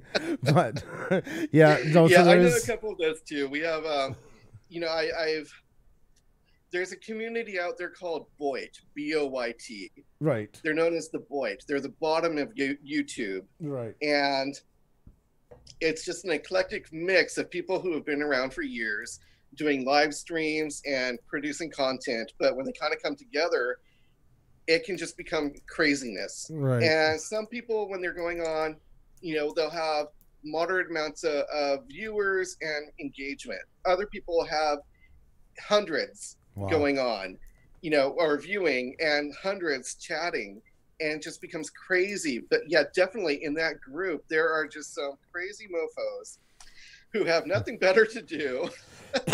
Yep. And they just create hundreds of different accounts. They bring them all up on their PC, and then they just start engaging. And when one gets tiresome or gets the boot, they just switch to the other. And you tend to know who they are just based on the style of what they have to say, how they say it. You know, you kind of like, it's a different name, different image, but you're kind of speaking the same way as these other people. I know that's you. You can create 1,000. Know these people too. And some do it for fun, and some do it for maliciousness. Yes, exactly. But that's all part of the fun. Yeah, exactly. No, you're right on that one. You can create 1,000 different accounts, but you can't create 1,000 different personalities. You will see similarities, the way they talk, the way they say things, or expressions. Yeah. And there is one young guy who you know, I don't know his real name, and I won't say his fake name, but you know, every time he'll come in and he'll just start saying stuff, and I'll be like, oh, hey man, how's it going, blah blah blah, and I'll call him out by name, and then next thing I know, he's disappeared, and the person whose name I just said, who I challenged him with, that person suddenly arrives. like magic, completely coincidence. Yeah, just by coincidence. I'm like, yeah, okay, that was the dead giveaway. I was so dead on right about that. Oh yeah, my now God. Here you are under not even your real name, but under the name that most people know you as. It's like the whole play, you know, like a drama theater all in one. Yeah, exactly. Under one roof, in a drama in a box. Yeah, that's interesting. And that's what's fun about, you know, like we call them lurkers, you know, the people who don't really engage, but they're there. Yeah. You know, they're enjoying that too. Exactly. They love that because they're like getting twice the entertainment. They got the chat to read, which is like interesting, or sometimes it's just like crazy. Yeah.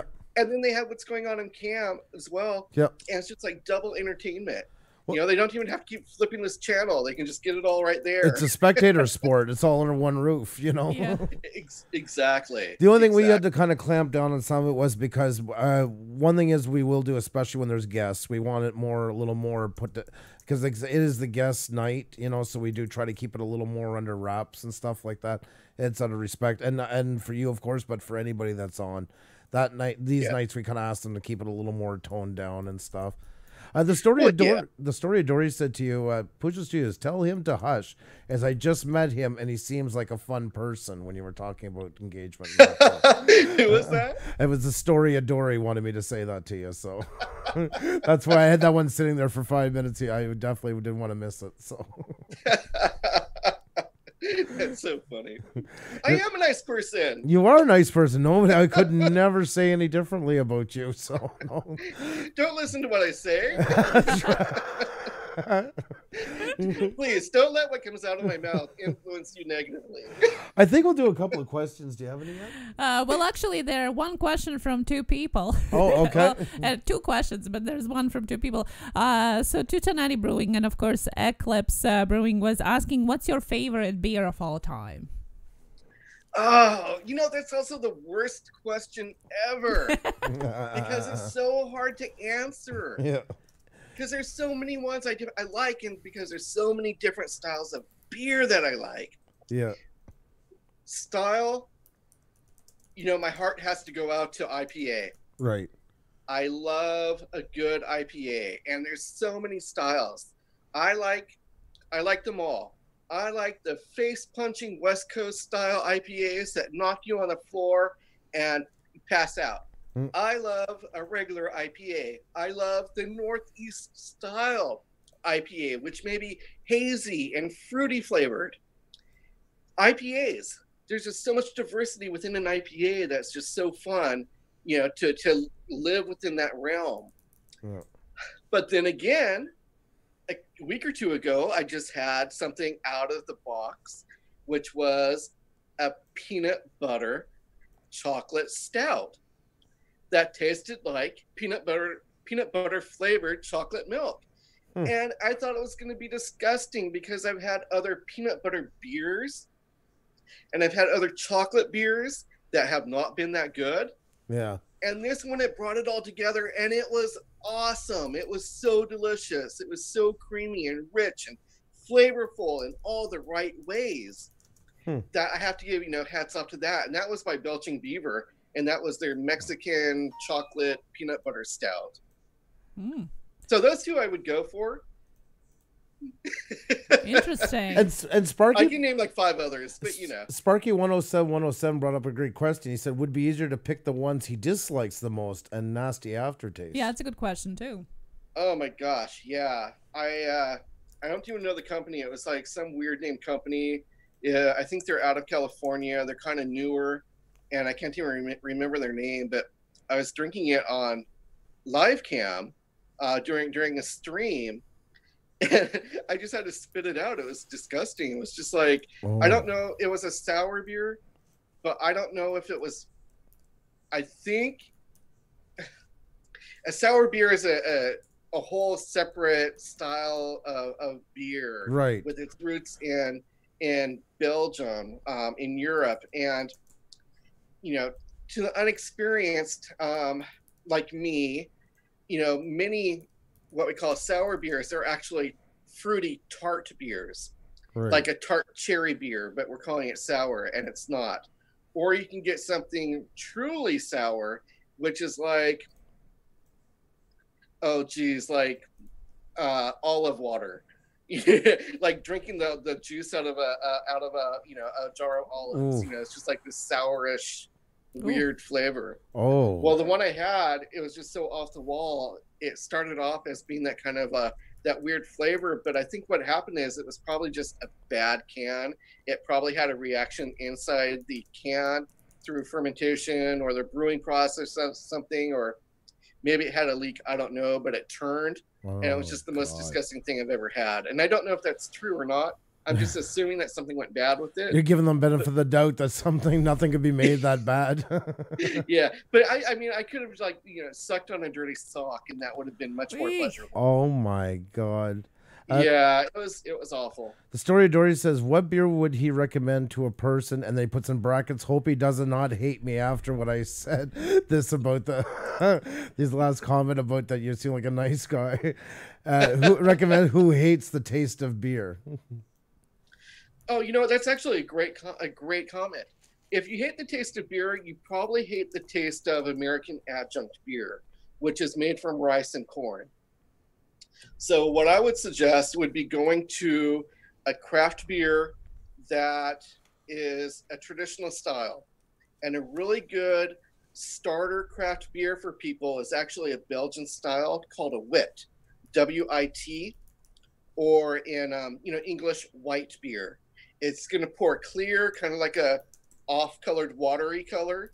And what that is, it's made with, to flavor it, they use coriander and oranges. And it just has a nice, light flavor. It pours, you know, kind of clear in your glass. It'll have a nice, frothy white head to it. And it's just a very pleasant beer that you can drink on its own. It pairs with pretty much everything. From there, you might even want to try some of the other styles, like fruit beers. Okay. You know, beers that are made with, for instance, an easy one to find here in the States, if you're in the States, would be Lost Coast Brewing. And they have one called Tangerine Wheat.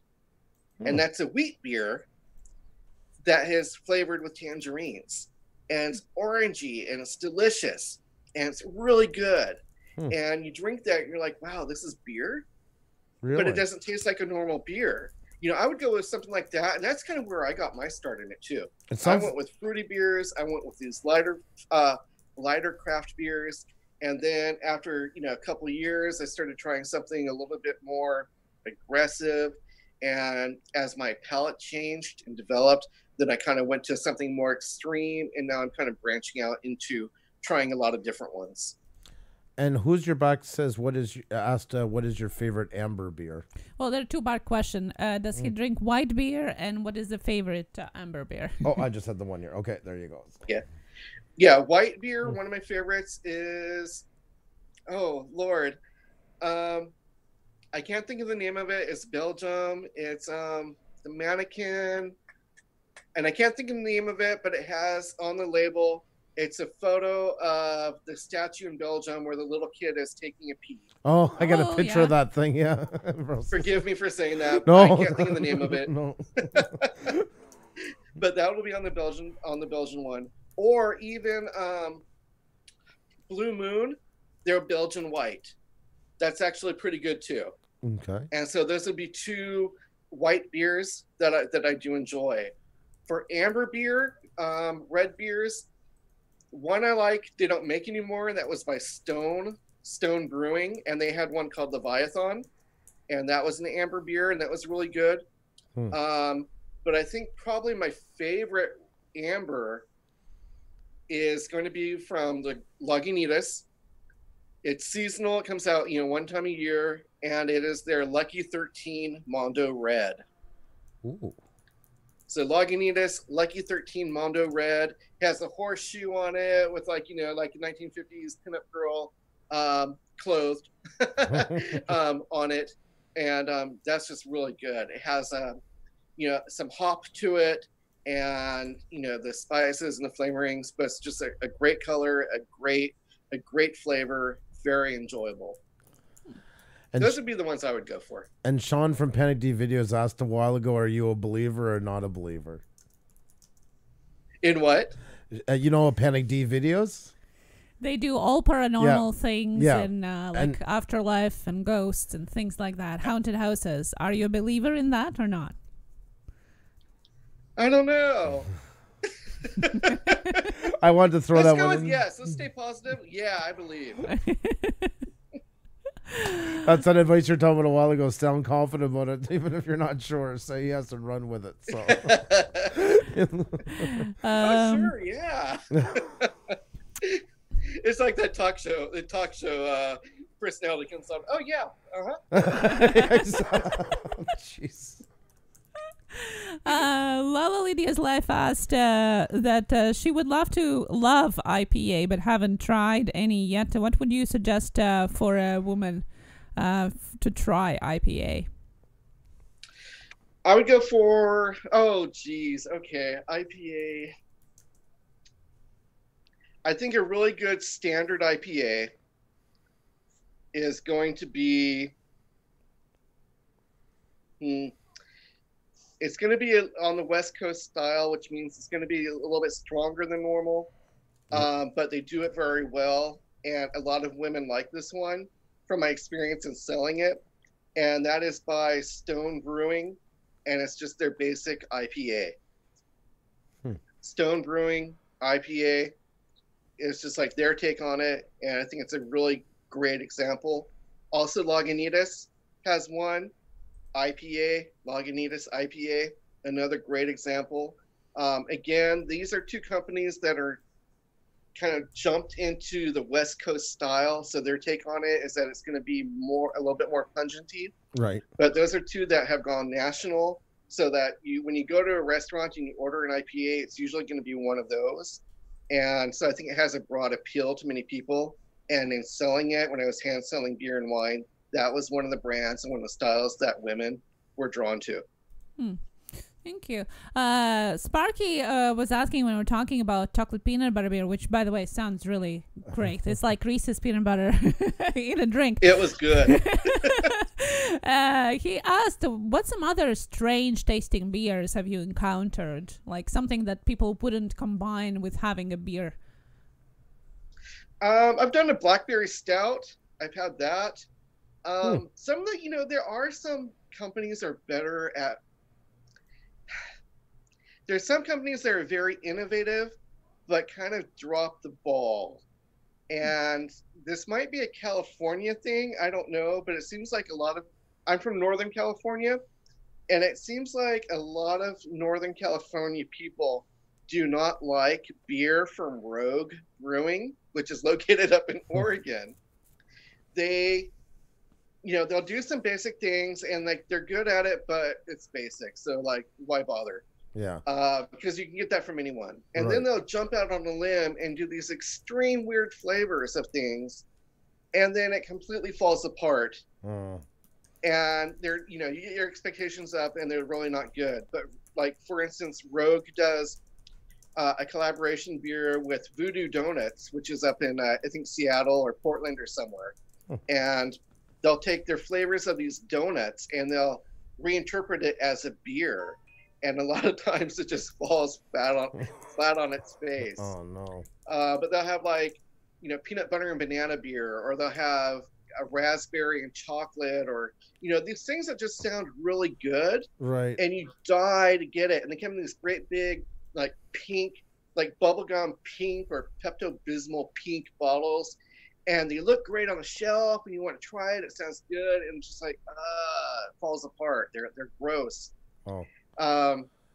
So I've had a lot of different ones from them, and they do some wild ones. Eclipse Brewing said rhubarb and custard. Interesting. Well, you know what? That sounds good. Is there a difference between a beer drink and a beer with a taste of something? Like when you say blackberry or whatever beer you're mentioning, is it a beer drink or is it a beer? And is there a difference really? They're a beer. They're beers, and what they'll do is they'll use ingredients to create the flavor of something, or they will, for instance, like the watermelon beer. That's kind of an unusual flavor for a beer, watermelon, but they get that kind of melony flavor coming from a hop as the ingredient. Right. Some fruit beers will either use fruit in the brewing process along with other ingredients to kind of bring out that flavor, or they might use a syrup. And that's where it becomes tricky, because a lot of times you'll see these beers on the shelf, they sound great, and you go try them and they're gross. Right. And that's because they're not using real ingredients to create this flavor. They're using syrups. They're cheating. And once it goes through the process and whatnot, it comes out like, yeah, you're getting that flavor, but you're getting that syrup flavor. So instead of getting like a cherry flavor, which is great, you might be getting a cherry syrup flavor, which is medicinal and kind of gross. Yeah. So we are talking about beer, but there are drinks that people make using beer, like a Moscow Mule, or sometimes they'll they'll use it as an ingredient to make a drink. Right. Yeah, because I think even especially in the latest years, there have been more and more popping up these different flavored beers or drinks, as you were saying, and their shelves full of all these tastes, and I always kind of think it's so chemical. Well,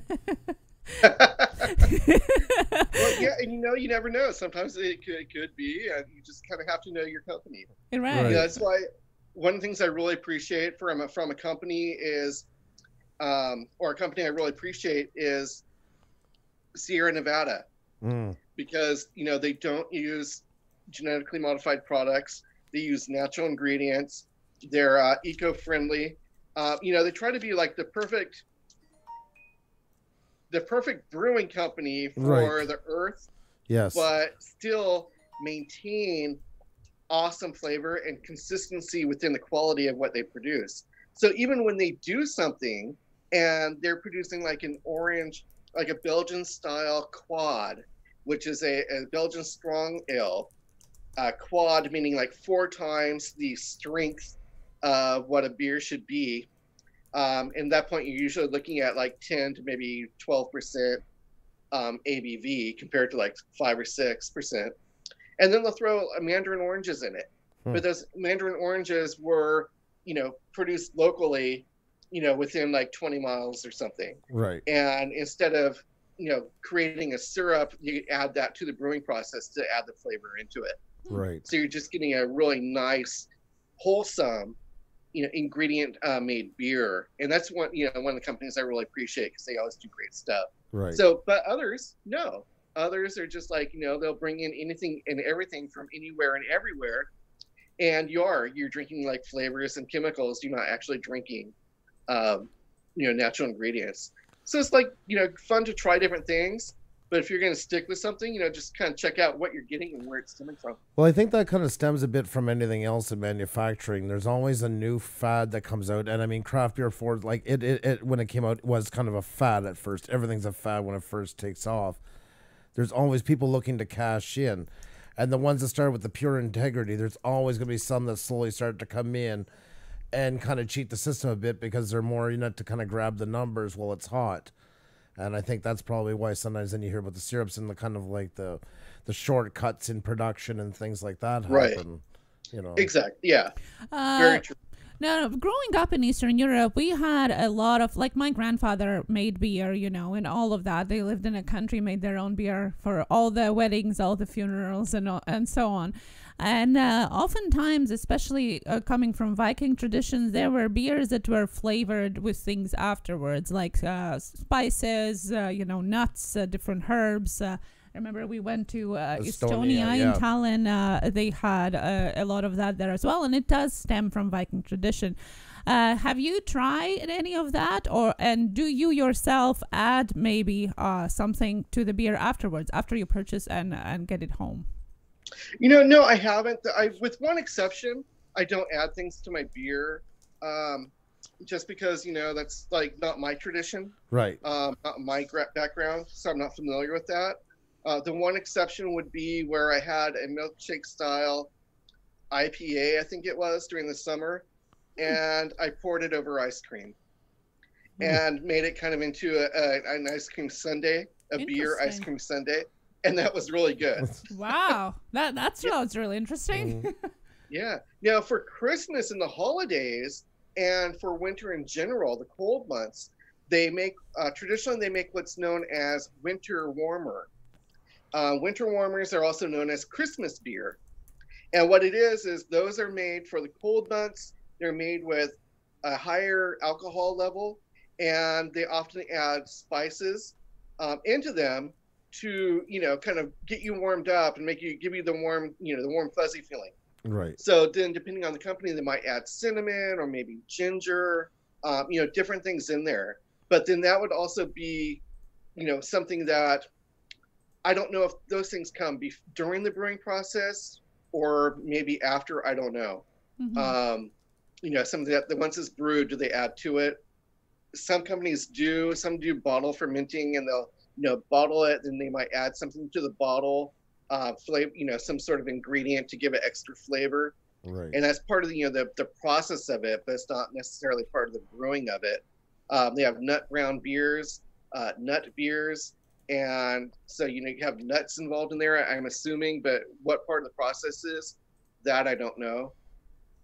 But when the way you said it, I think more of like mulled wine we're adding, or a sangria even in the summer, where you're just kind of taking the product already and adding things in to create another flavor. Yes. You're kind of creating a drink out of it. Yes, definitely. That's exactly the same idea. And it actually, they also do tend to warm it up, especially in the winter months. And again, because it's cold and snow and stems from the older traditions. Yeah, but it is very, very widely spread tradition.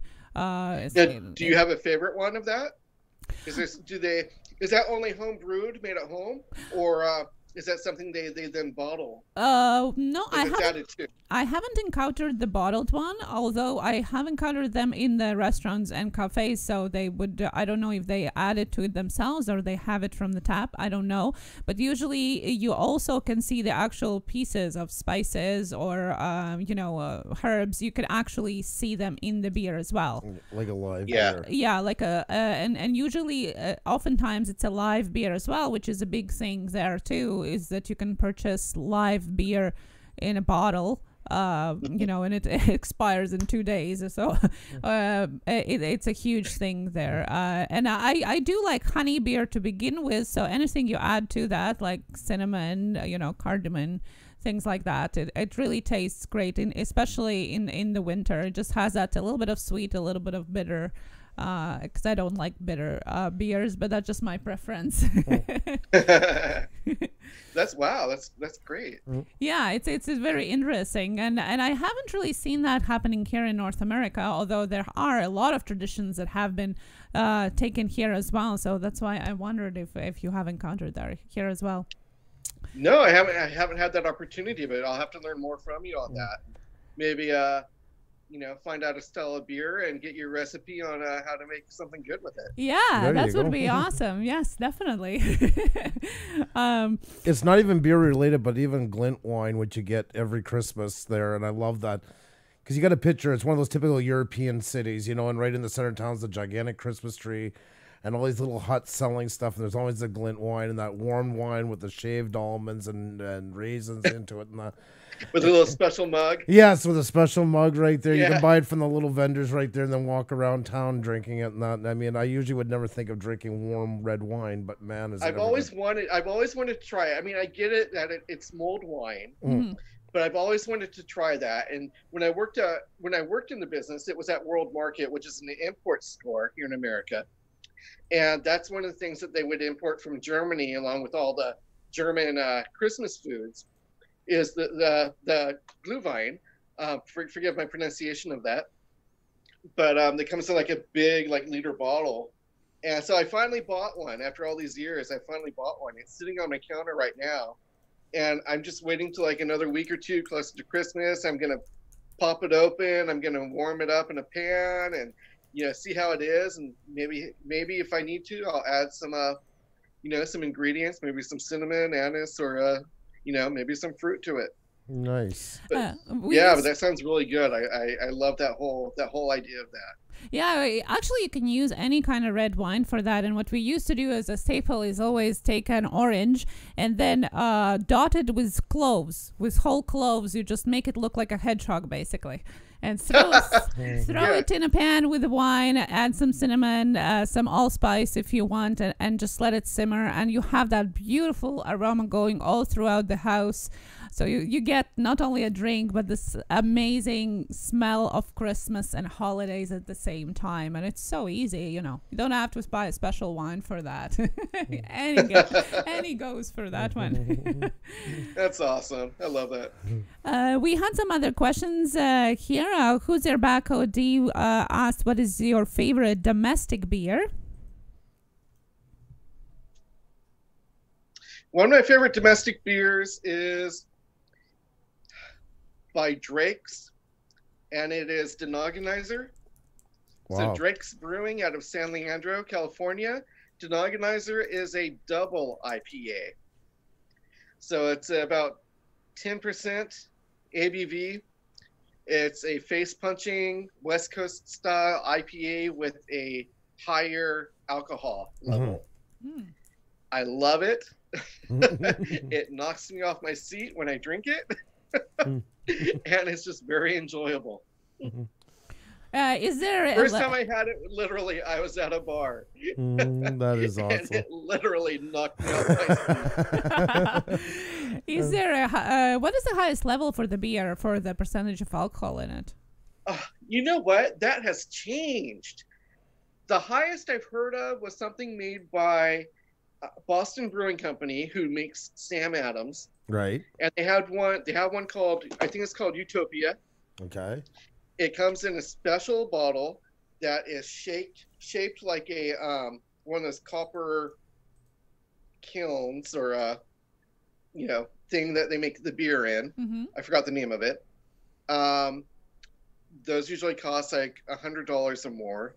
And those were coming in at, I think, 28% Wow. alcohol. Jeez. Wow. Something around there. But now I'm hearing that there are other beers out there that are even stronger. Oh. I heard someone chatting about one closer to it, like even 100%. I think like in the 80s or something. Wow. That's crazy. Doesn't even sound like beer to me. Doesn't even No. sound like it's drinkable to me. I don't know.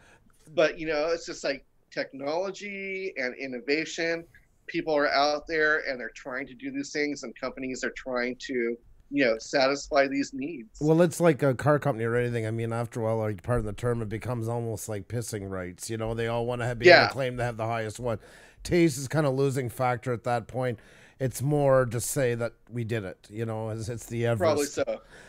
Yeah, and I think you're right on that. I would agree with that. Because Mrs. Green Thumb, she's a fellow Canadian. She asked if you have any favorite Canadian beers.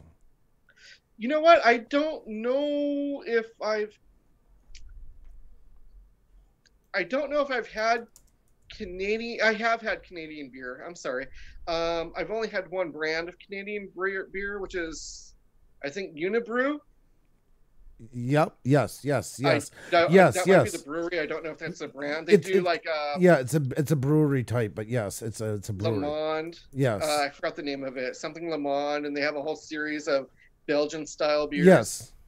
And I've had them. But I haven't had them for a couple of years. They were kind of like the first ones I ever bought. Right. Not knowing anything about beer, not knowing if I'd like it. And it was, for me at that time, it was like a too far of a stretch. Right. And it's something I would need to revisit now to really funny. Appreciate. That's we were almost gonna buy on the night we had craft beer pours on with us. Remember? I don't know if you remember that night we bought that taster pack, and all of them were like 8 to 10%. Yes, I remember that. Yes, and I was thinking at the time, oh, I've had that one. Yes, that's right. That's what they were, and same for us because we don't drink it very much anymore. And we're like, okay, I can't buy anything generic. I gotta buy something because they are craft beer pours. So I'm like, literally, alrighty, here we go. We'll run with this baby and see where it takes us. So, Craft Beer Pours says Collective Arts from Canada is an excellent craft brewery as well. Oh, see, there we go. And he's closer to where you guys live, too. Yeah. He's up in the Northeast. See, Quebec itself and Ontario, BC as well, really jumping on that as well. I mean, we have a lot of... Quebec especially is a very artisan province, of course, because of the French background and stuff. There's a big push for provincial taste, and not just beer, but foods, liqueurs, everything. So they're really breaking some records. I know some of them from here, from small towns, have actually won big awards in the U.S. for their beers. Oh, wow. But I can't just name them off the top of my head, unfortunately. Right.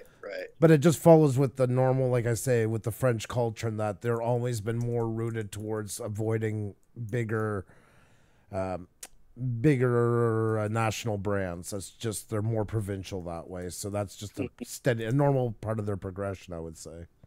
So nice. Yeah, food. Yeah, I like that. Yeah, I like that. Yeah, like Montreal. I mean, of course, we have McDonald's and everything. It's not like we've never heard of it, but there's a lot more independent restaurants here that tend to be quite popular for that simple reason. There's a big push for anything that's like a 1-2 locations only. I like the what do they call it? The artisanal aspect of that. Yes. That's really, it's coming in, it's homemade, it's something from the heart. It's just not anything you buy anywhere. Yeah. It's regional, it's local, it's artisanal based. There's really like more attention to quality and flavor at that point. Well, even the poutines, I guess you've heard of now, the French fries with the big cheese curds and gravy on top. That's like the big Quebec dish within the last 10 years. It's always made with salted cheese curds, and it's these special cheese curds that come from the Chateauguay, the water areas along the St. Lawrence River. Those are the proper ones to use, and people will pay 3 times more just to get those cheese curds versus anything else for that taste. I have never heard of that. No? That sounds absolutely delicious.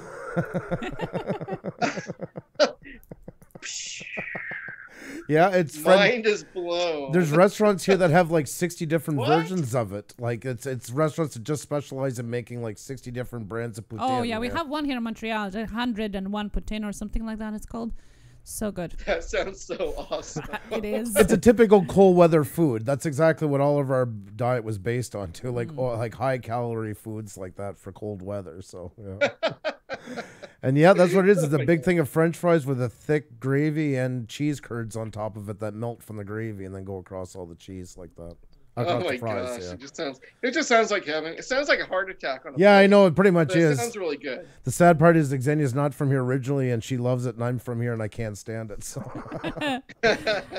More from me. Obelix Magnet Fishing is interesting story. He's actually brewing his own beer and wine, and is sharing that started brewing it while having a heavy alcohol addiction in his early 20s, and then talking with a beer specialist, I guess. He advised him to brew his own beer, wine, and alcohol, that it would work in a therapeutic way. So that's what he's doing. And he also said that beer is beer, and beer shouldn't come above 14% alcohol. Echo beer from Germany is 80% boiling, and you drink it in frozen metal cup together with gin. Oh wow, That would be a killer. yeah. And I agree with them on that too. You know, it's like if you're so extreme that you have to change the product to become fashionable or trendy, just go make another product. yes, exactly. You know, it's not a hard liquor. You know, if you want that, just go buy a hard liquor. It's a hybrid at that time, like in my opinion. It's lost beer status and become a hybrid of some sort. Like, To my opinion, beer should be something that is light enough that you can drink in and not get drunk from the first glass that you have. You know, it should be lighter than hard alcohol that you can buy. But again, that's just in my opinion. I'm no expert on beer. Yeah, and if it is that high, you're really not even drinking it. You know, you're definitely looking at a sipper.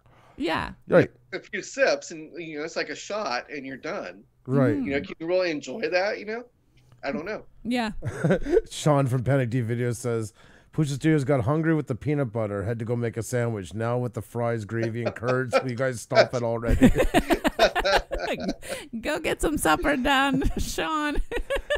Oh, too funny. Because our beer in Canada regularly is usually higher than the States in alcohol content. And it's always been that like maybe 3% higher on average, I would say, most like of the mainstream beers. I don't know if there was a reason for it or why. We were usually like 6 and above, where you guys were 4 and 5, I guess. Here it was kind of between 6 and 8, I guess. Maybe because of the cold, they needed a bit of extra gusto. I'm not sure. Because I know even Budweiser has usually a higher content here than it does in the States per capita. So Oh wow. yeah, I'm not sure why. Yeah, I didn't realize that. Yeah. Sparky said, but getting Andrew drunk on the first drink might fare well. Oh, we have a video of that one. Well, we had some fun. Andrew had some fun with live beer in Latvia, which they sell well, they make it at home, and then they come to these fairs and they sell them out of the Yeah. I gotta tell. Okay, sorry, Jay. I just tell this one quick one. You have to picture this. We're in Puša, the name of our channel. That's the actual town. They don't get English people. They don't get visitors there. I'm such an anomaly when I'm there. Everybody's just wondering how the hell did he show up. My mom is from there. Yeah, they're having a medieval fair. So I'm walking around and I see them selling beer, and it is legal to sell homemade beer there under a certain amount. And they have this Y, you know the trees that grow like in a Y? They have a keg rammed into it. It's this old couple, like 80s. Typical European. He has the flat hat on with the buttoned up vest and everything, and I'm walking around, not a clue what to say. So finally, I went and showed her I'm from Canada. I pointed at my nickel that I had in my pocket, the beaver, and she thought it was amazing. They took me and introduced me to everybody. Nobody could say anything to me in English, not even hello. So I get the grand tour, not a clue. They could be saying, "Look at this idiot." I wasn't there with you at that moment. Oh wow! Yeah, I was just winging it on my own, and finally I ran into a young guy. He could speak English, so he translated. And I bought like 6. All they had was different sized bottles from home they washed. So there were water bottles, pop bottles, you name it. And I got 6 liters.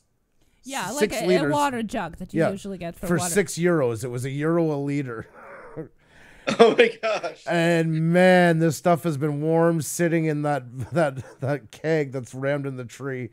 So we went home, and then everybody likes to drink it and then go in the sauna afterwards. And that had that kind of yeasty live effect going on.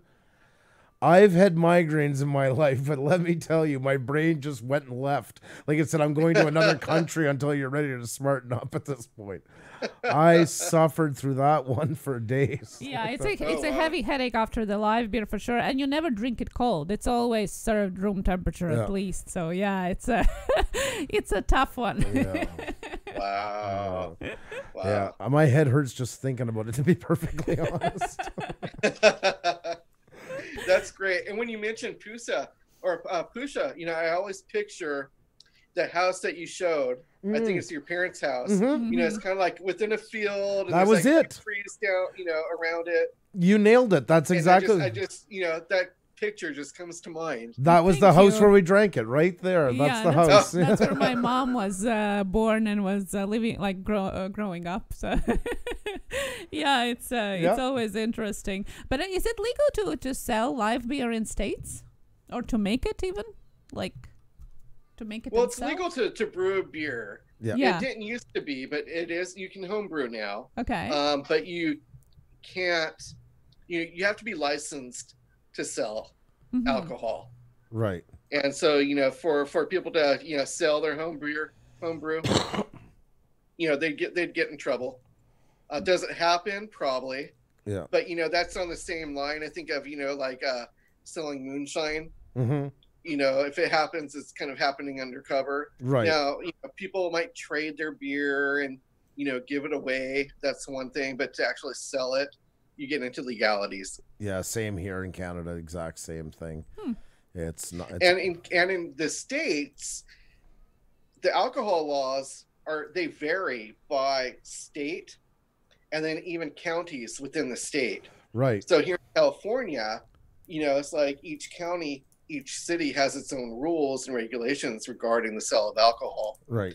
And then, you know, there's like, it's crazy because you can have a brewery across town, but they can't sell like Jack Daniels near you. But yet you can find their beer all over Southern California. Right. That's so or weird. you can find it in another state. Mm-hmm. But, you know, in the area you live in, they can't sell it. Yeah. It's just it's weird and it's crazy. Jack Daniels is a great example of that. I don't know if it's been lifted, but up until recently, it was still that way for all this time. You know, where it's made and you can't even drink it in that county. It's one of the most iconic drinks of all time.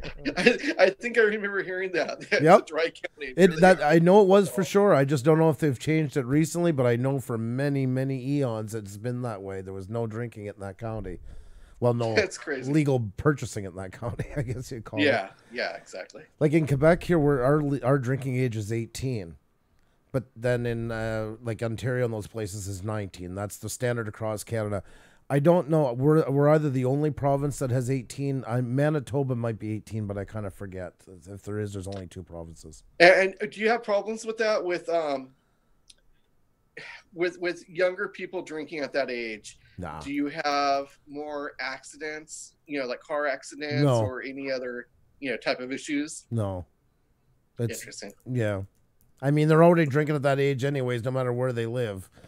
You know? Yeah, and I think in the States, that's a big fear that if they lower the drinking age from 21 down to 18, that there'd be a higher instance of car accidents and, you know, what other, you know, things would arise from that.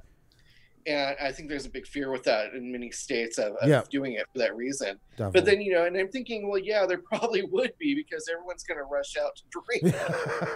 It'll be the initial car accidents, then after that, the novelty will wear exactly. off, So you're going to have a large curve, you know, at the beginning. Like it's funny in Montreal. You know, 10 years and it'd probably, you know, wane off. Yes. Just like you know, marijuana in the States becoming legalized in a lot of places. There's a big fear. And I think people realize that, you know, the behavior, you know, is kind of just steady. Yes. You know, people weren't rushing out and they aren't getting into accidents and all this stuff. You know, is there data out there? Yeah, there's always been data out there. Yeah. But we haven't seen like a huge significant rise in accidents or, you know, crime or anything based on that. No, and that's great. Yeah, and like we in Latvia, for example, it's also 18, and not only 18, you also can buy your alcohol within the grocery store. So you buy your milk, your bread, and your beer or strong alcohol, and there is it's not really a much like difference. It doesn't have more accidents between. So I don't think it really impacts that. The much. really weird part is this fall, Canada just legalized marijuana countrywide. And then Quebec we had a new election provincially. We got a new kind of more conservative group in. And now they're going to raise it to 21. And it's like, what are you thinking? Like, this has been done and over with. We're finished with this. And what are you going to do? You're going to raise the drinking age down to 21? Never, because they would be voted out of office in a heartbeat. You know? Well, yeah. So now you're going to be allowed to drink beer at 18 or hard alcohol or go to bars, but you're not going to be allowed to smoke marijuana till you're 21. Well, you just opened up a whole new black market again. You know? See, in California, again, that's all by, state. Right. Each state has their own rules. In California, you can buy alcohol and beer. You can just, like you said, go to the grocery store, just pick it all up in one trip. Right. Or you can go to a specialty store like Bevmo, and that's all they sell. It's just alcohol. Right. But then you go up to Oregon, and they love Californians in Oregon because we want to buy our alcohol. Right. And we'll go to the store, and they don't sell alcohol. Yeah. So, it's like you can buy your beer in the grocery store, but you can't buy alcohol in the grocery store. So you think, okay, well, I don't want to stand in line twice. I'm going to go drive across town to where you're going to send me to the alcohol store. Right.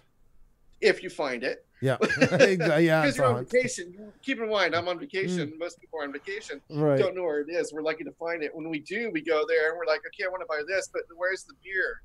Where's your beer section? Oh, we can't sell beer. We can only sell hard alcohol. You have to go to the grocery store for that. I'm like, what? It took me an hour to find your store. I came here because I didn't want to stand in line twice, and now I have to go back to the other store to buy beer of all things. It's the same in Canada here. It varies from province to province, and like here in Quebec, we can buy beer in stores, and you can buy now wine, certain select wines, but then the rest of it all has to be bought at the S02, that's the French Liquor Commission, they call it. For that. But now when you go to Ontario, you can't buy it in stores, and you got to go to a beer store for your beer, and then you have to go to a liquor store for your other liquor. And then out west in Saskatchewan, where we lived, you're allowed to sell directly from a bar because there's small towns. It's not big enough to have a liquor store, but they have an upsell price onto it for buying it from the bar. And it's from province to province. It varies a lot too. So awesome. Now, we're talking beer. We've been talking about beer for a while. What about wine? Are you more wine drinkers? Xenia? Yeah. I'm thinking you are. Yes, and I wouldn't say like I'm like a wine connoisseur. I just prefer to have like sweet, semi-sweet, white, cold wine or maybe rosé. That's probably my preference from any drinks. Yeah, but I wouldn't say that I don't really know the difference of the smell of the taste. I just go if I like it or not. Yeah, that's funny because I love going wine tasting with friends. I haven't done it recently, but we used to do it all the time. And that's the thing. It's like it's really fun to try all the different styles, to smell them, to detect different things. But they all tell you, you know what? Everyone's nose is different. You might smell something someone else doesn't smell. Right. And the whole thing about, smelling it, detecting it, that's just kind of, it doesn't matter. Right. It doesn't matter if you smell anything or not. It's really, you're just drinking it anyways. Right. And you may or may not detect a flavor on your palate. Who cares? It's really all about, whether or not you're enjoying it or not. And we've been to like some very casual places where you feel comfortable and anyone can go in. Right. We've been to some places where it's very hoity-toity and you feel like you can't breathe the air. I can't even afford to breathe in here. Get me out of here. But they all kind of say the same thing. It really comes down to it doesn't matter what it smells like. It doesn't matter what it tastes like. It's a matter of whether you enjoy it or not. And that's kind of fun to be able to get out there and get those experiences. I find like you, Ksenia, I really like rosé. I think it's very versatile. I like a dry rosé, so maybe something that has a Pinot Noir base to it, where it's not, meaning it's not sweet. Because like in the 80s, they had like very fruity, sweet rosés. And now Sugar waters. They're still out there, but now they're kind of more on the, the drier side. Where people are getting more flavor, out of it, and they're pairing a little bit better with different foods and whatnot. But what are you drinking then for the holidays? Do you have a special type of wine that you like for the holiday? Well, like I mentioned before, like a mulled wine with those spices is something that we enjoyed when we were growing up after the age, but with the smell of it, we were growing up. And I do enjoy making it, so that's something I'm looking forward to. And yeah, usually with a Christmas supper, that would be like white wine. Usually for me, I would prefer. Yeah. But, what would you suggest for like people usually have turkey or ham for Christmas? What is it that you would be going with? It kind of depends on the meal. Something that's definitely versatile. If you're going to pair it with a meal, I'd go with a white wine. Maybe this time of year, maybe a Chardonnay that's maybe an oaked Chardonnay, something with more of a kind of a buttery feel to it, a creamy, rich, creamy, something that would pair well with something that's made with sauces. Kind of pair what you're drinking along with what you're eating. Right. A Riesling might go well with like ham or even turkey, poultry of some sort. Those are very good. Those are very kind of a traditional wines to drink this time of year as well. If you're looking at maybe pre-dinner or after dinner, sparkling Moscato, which is a sweet drink, that's great. That's like like many people here in California and probably the States are drinking more Moscato now than they are champagne, because it gives you the look and feel of a champagne, but it doesn't have that raspy, bitter dryness to it. Right. It's a little bit more sweet, a little bit more social and enjoyable. Right. So that would be fun. And then some people, are also going with maybe reds, maybe I haven't had it myself, but like for Thanksgiving and kind of going into Christmas dinners, what they call a a Nouveau Beaujolais. And wow. And I'm laughing at myself saying that because it sounds so sophisticated. No, that's right. And your pronunciation was pretty good. It's like a medium-bodied red, and I think they might, I don't know, it might have some spice or something in it. But we would sell a lot of that this time of year too, and people are pairing it with with their dinners and whatnot, and enjoying that as well. But it's just like the beer world. There's just so many different ones out there, and it really just depends on what you're enjoying drinking and what you like. And that's the thing, is to look past the hype and find what pleases the palate in the end, I would say, is the main thing to take away. And you don't have to break the bank to always have an enjoyable drink. No, definitely not at all. And that's kind of where a lot of people think about like wine tasting and like people smelling and tasting and spitting and all that. The whole point of that is to find a very expensive high-end wine for $2. And that's why everyone's doing that, because they're trying to find something that tastes like a great, expensive bottle and not have to pay for it. And that's kind of the whole point of, going through that whole ritual and whatnot, is determine on how much you're going to spend for this. And, it's funny because, I'll drink like with the other channels and whatnot, we'll get together, and you guys as well. We'll just kind of do these hangouts, and we'll be drinking beer. Then one day I won't be drinking beer, and everyone's like, what are you drinking? I'm drinking wine. And then I have Trish from one sip at a time. She's drinking her wine, and we're always talking about it like, I'm not buying like $50 bottle of wine. I'm buying this $2 bottle of wine over here. I'm drinking on a budget. I'm not gonna. But that's the whole thing. You find something that tastes like it's expensive, but you don't have to pay the price of an expensive one. That's like my favorite. People who want to, they can. My favorite drink in the world, especially hot summer days, is Johnny Walker and 7-Up. And some people say, well, you should have the black. I'm mixing it with 7-Up. Why am I going to pay a fortune to mix it? Like, it's such a waste of money. There you go. There you go.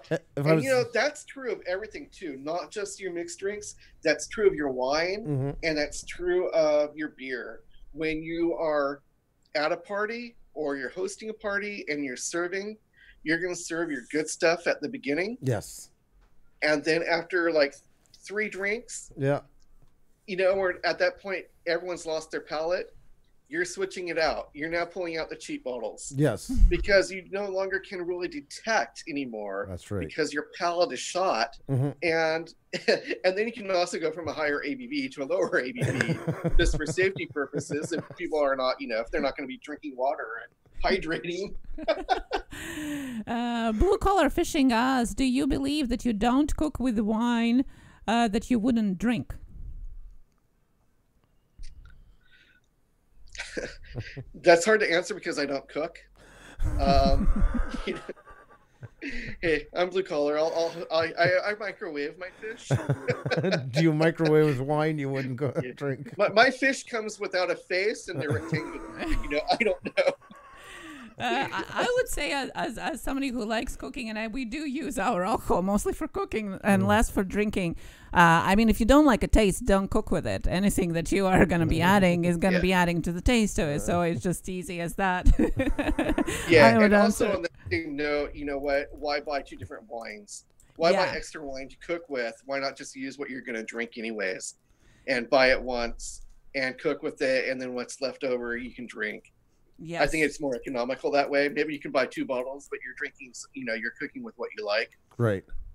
But, you know, the ins and outs of it, I don't really have. A little bit for the sauce, a little bit in a glass, you know. You got to try what you cook with. Hey, right. Yeah. Julia Child would agree with that. Yes, exactly. yes. 1 spoon in here, 1 gulp for me.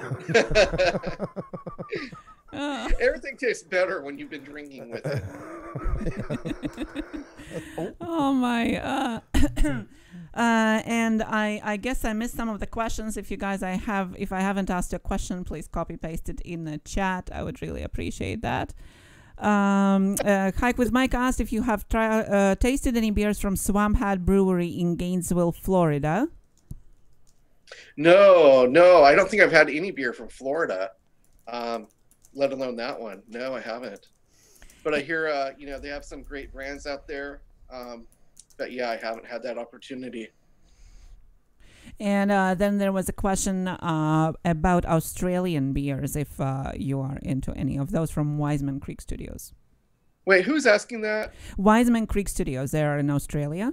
So they asked. Because I saw Mick in here. Yes, Mick is. I don't know if he's still here, but yes, he was definitely here.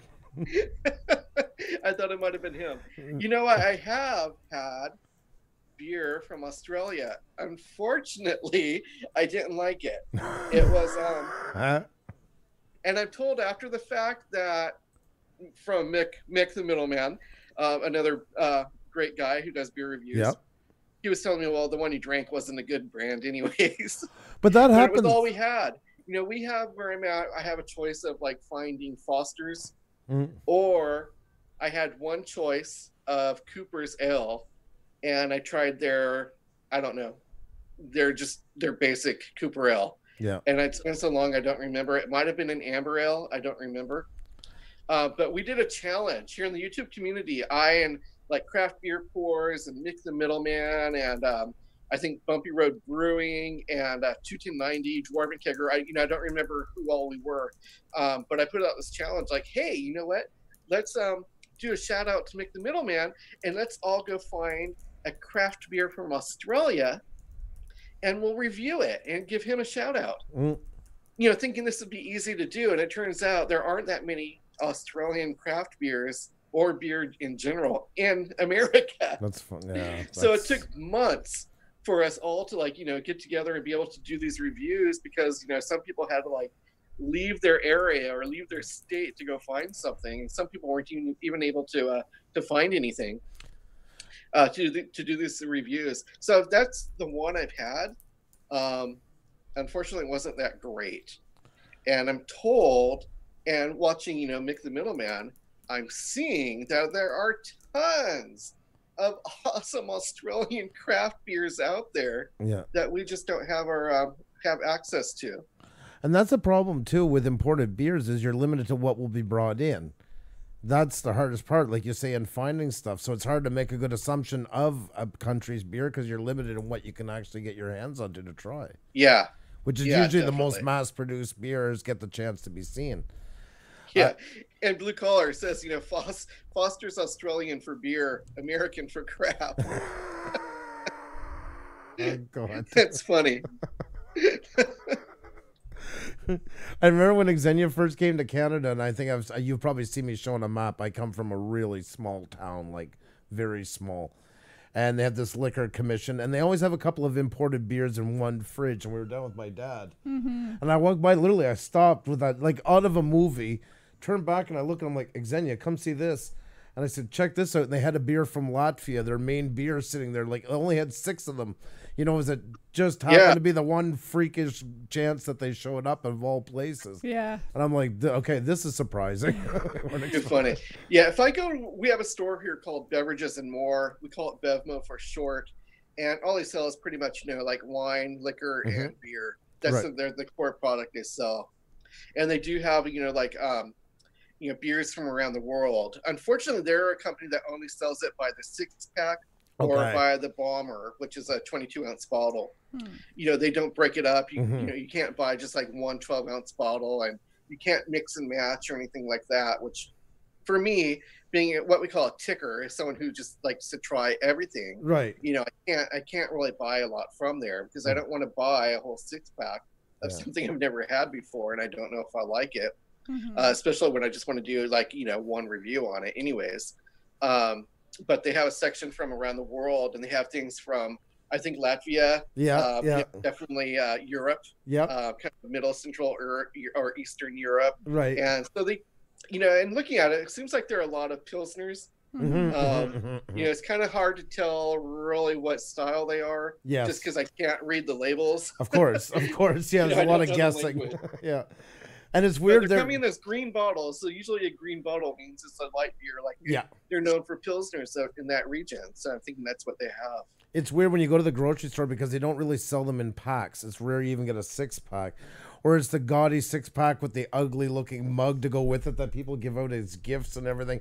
You know, with the beer. And it's like, so you have to buy all your beer bottle by bottle. And you look like such an alcoholic going out with your grocery cart. Cling, cling, cling, cling. All these bottles rolling around the bottom.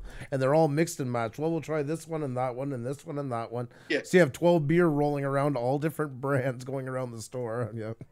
That's so funny you say that, because I used to think like, oh geez, I don't want to buy this, and I don't want that ugly glass.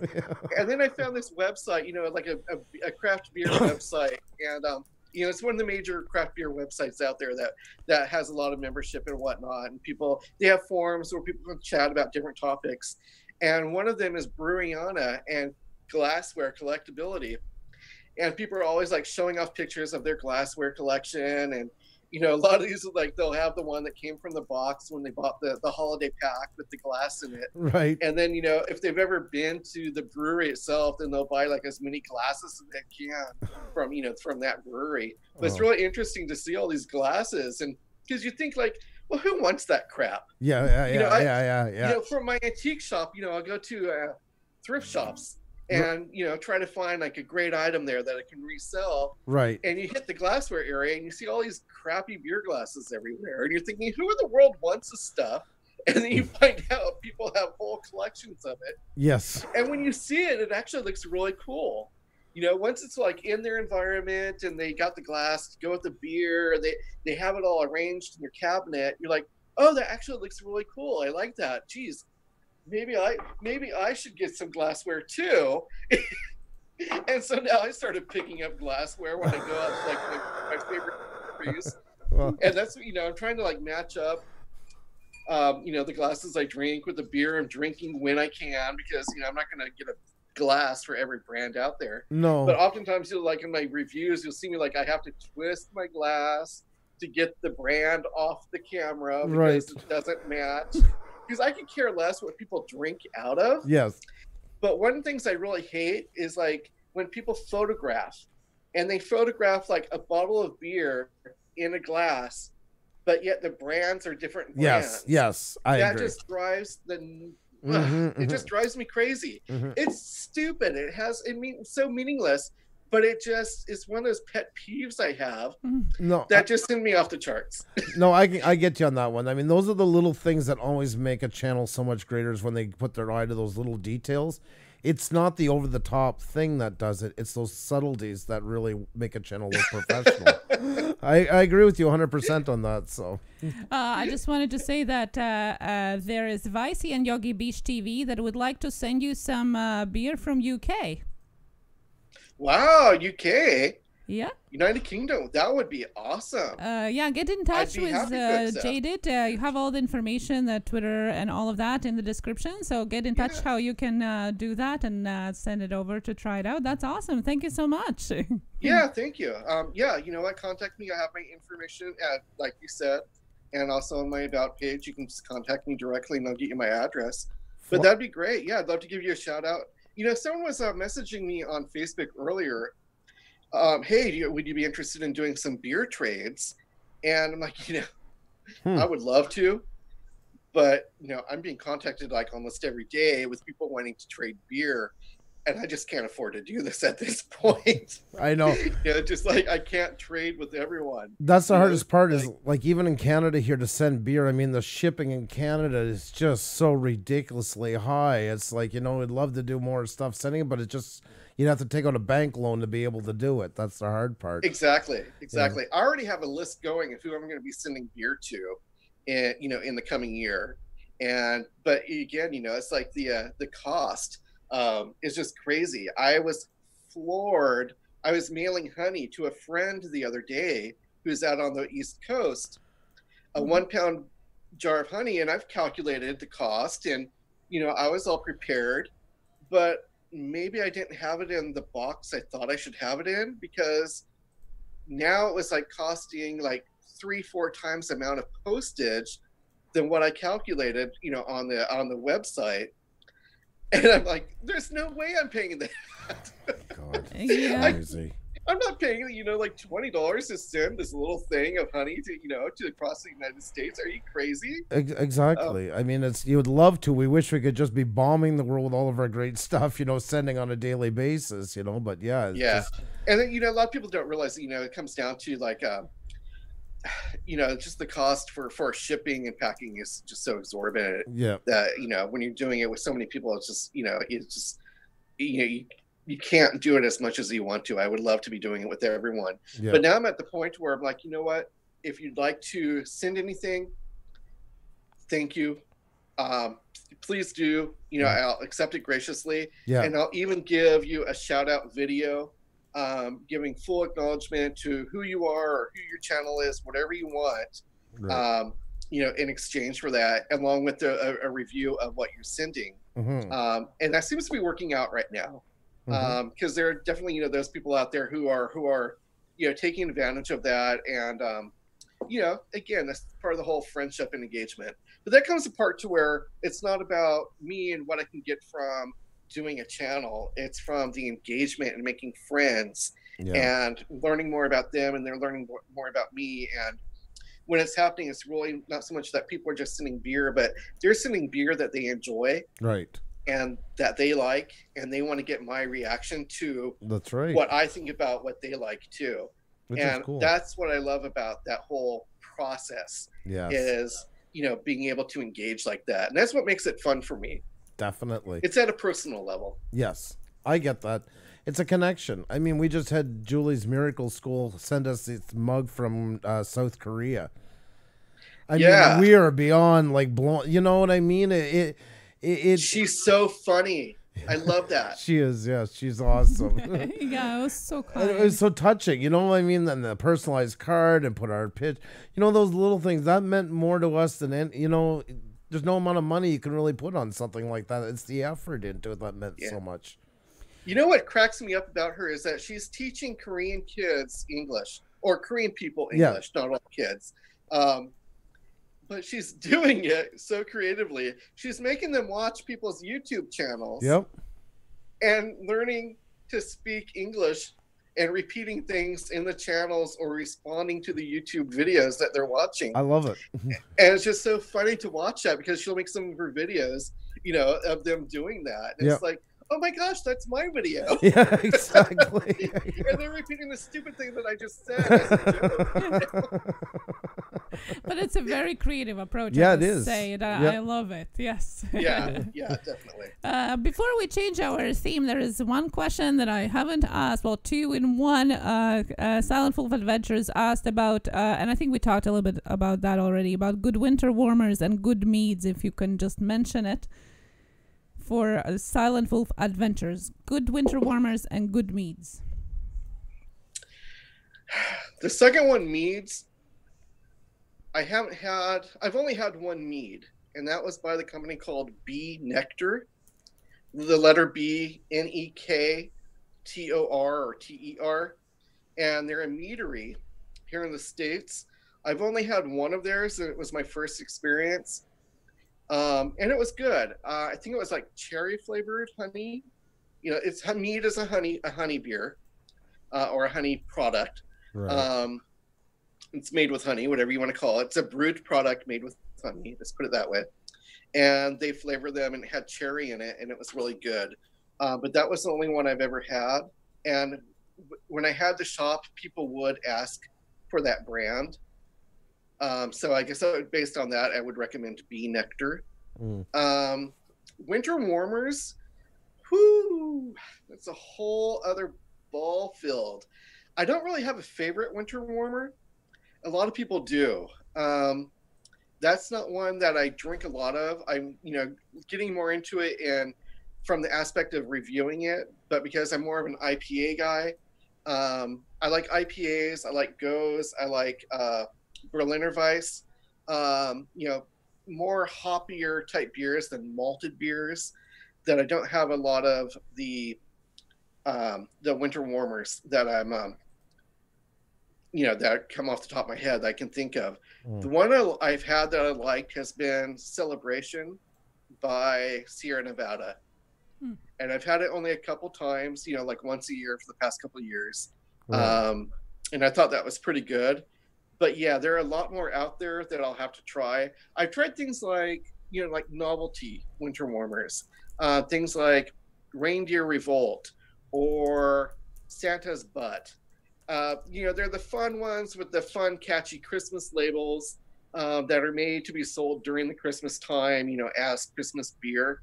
Right. I've had a few of those, and they were good. But I don't really have one that stood out because I usually go towards, this time of year, I'll go towards, more of the other styles. I'll start looking for, like, chocolate beers. I'll start looking for some of the fruit beers, like maybe late summer harvest, like an apricot beer. The raspberry beer, the creeks, the cherry beers, the Belgian styles. I like those. Lambic, even a sweet lambic from Lindemans. I tend to go towards that direction. But yeah, those are kind of the ones I tend to go towards this time of year more so than like the winter warmer. But that being said, I did and I do want to do more of those, and especially more on my channel for reviews. But in my area where I'm at, it's very last minute. I'm going to have to wait probably till the week before Christmas before the stores get them in, because they don't sell them before the season. And that's what's hard about doing seasonal beer reviews, because, I want to do my reviews like a month or two before the season.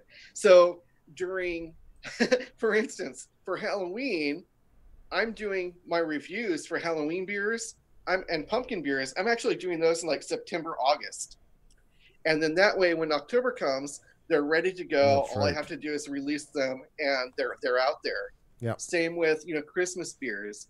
But what I'm having a hard time with is right now there's only a handful of Christmas beers out there in my local market, and what's going to happen is same thing as last year. They're not really going to hit the shelves until the week before Christmas, and then I'm going to have to rush and scramble to get them, and then it's going to be boring because you're not in the Christmas.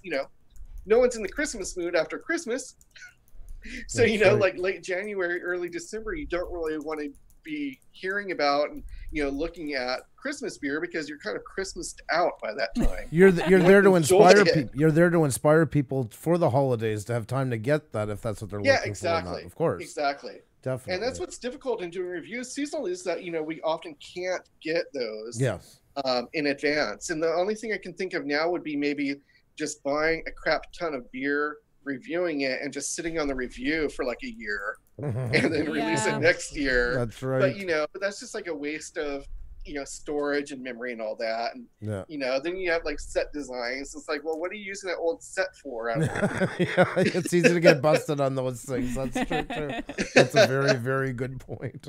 Yeah. So it's kind of weird in that sense. But yeah, I do have some that I want to try. But pardon me. and here's where I'm going to turn it around. I could use recommendations for that. So winter warmers and other like Christmassy or winter beers that you're interested in, let me know so I can then go out and find those and you know, do reviews on them for you. That's awesome. Well, thank you so much for answering that. Now, for those people who maybe don't know, or those who come to your channel, they do.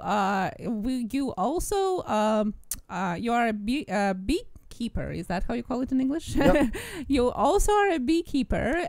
So I just wanted to touch up more on your other things as well, besides the beer that you're doing, your other channels and what you're doing there, and how do you have the passion for beekeeping, for collectibles? Where does it come from, and so on? Yeah, I have a couple different channels. I have the beer channel. I also have a beekeeping channel. I'm a novice beekeeper.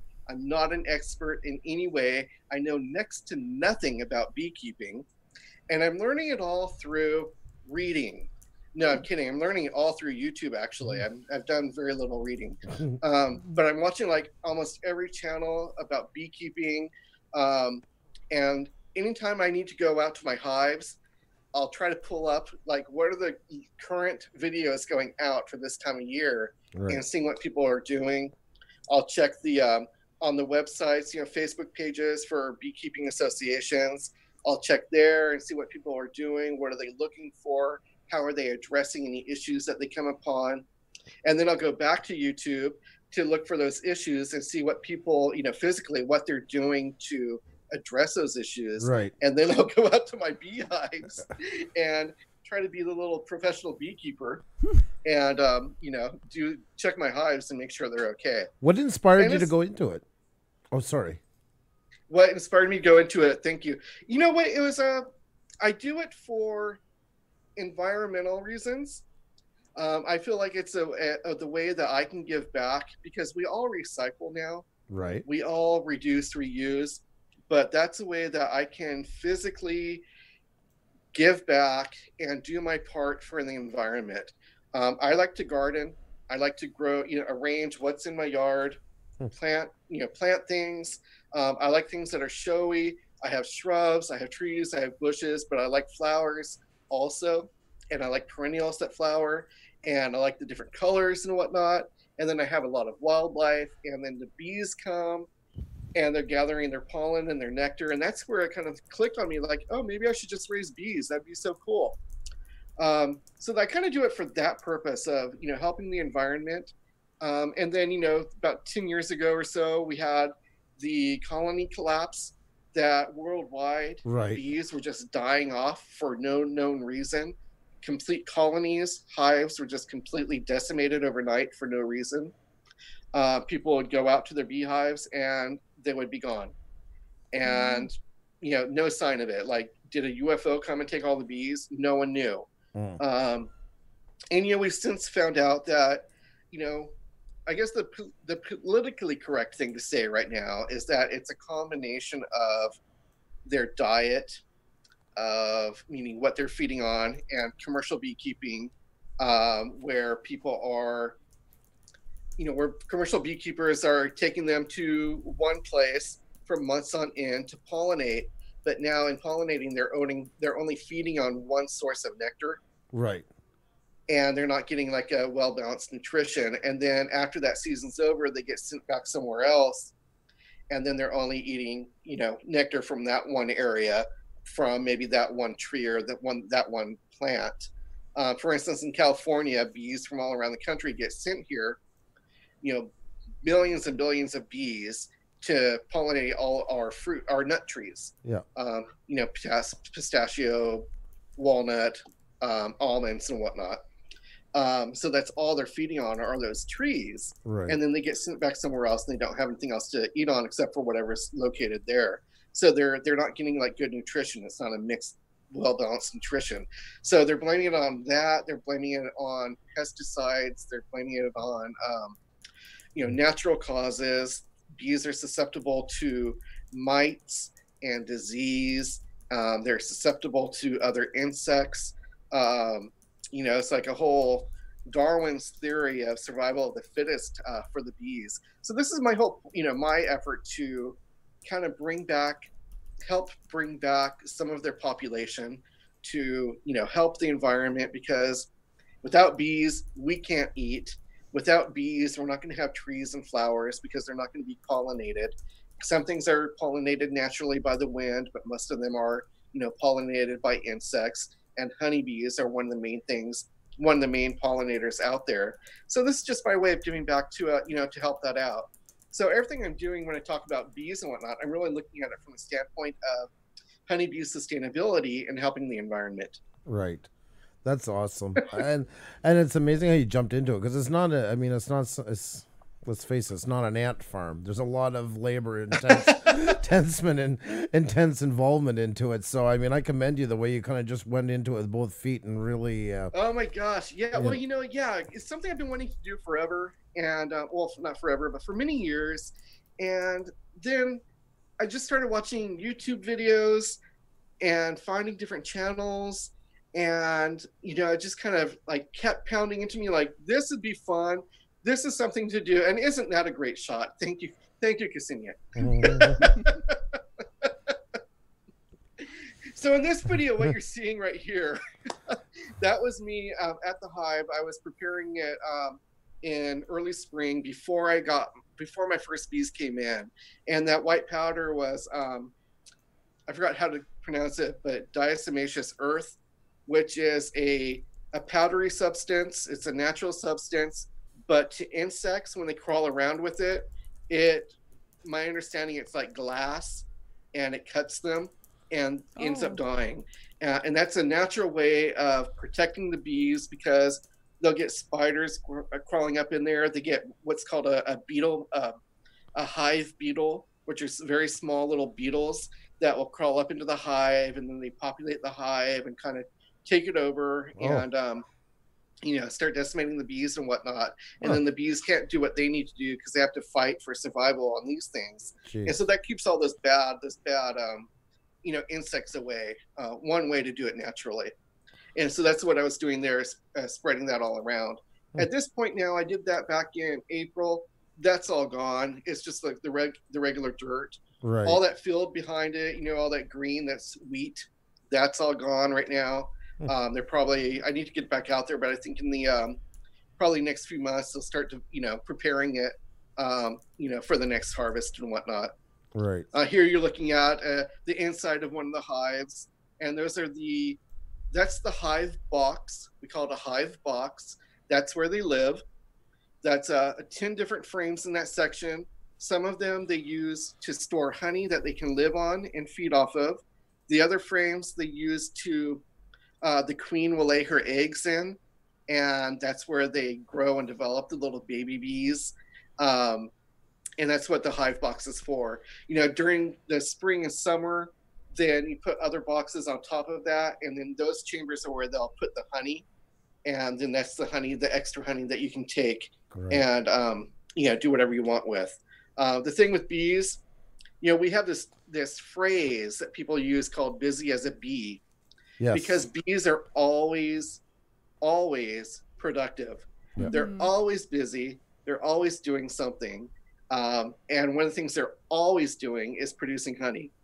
And so they just create more honey than they can live on. And if you just kept putting box upon box upon box, eventually they're going to fill it all up, because that's all they do. Yeah. They store things. They store their pollen and they store their honey. And that's their one job in life, is to make honey and store it.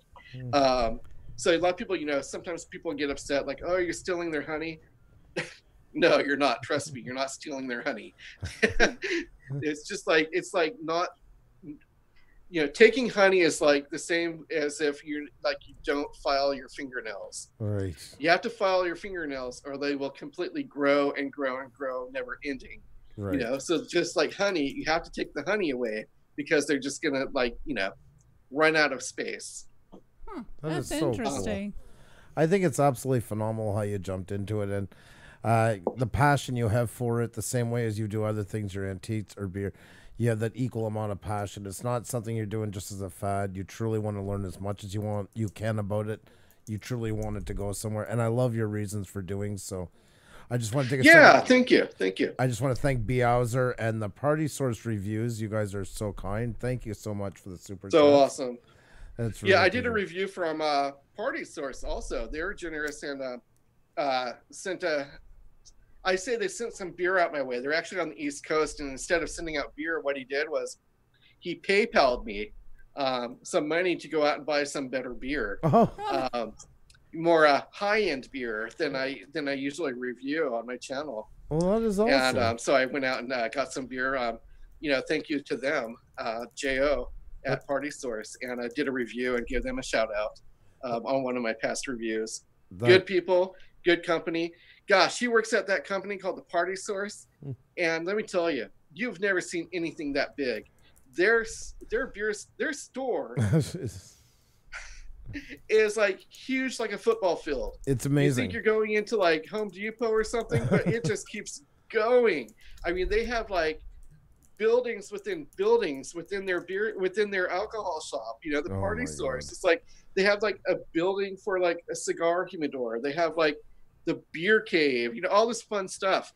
Check them out. Check out their videos because they do amazing stuff over there. We haven't connected a little bit. It's just as we're always going through, but it's great to have them in here.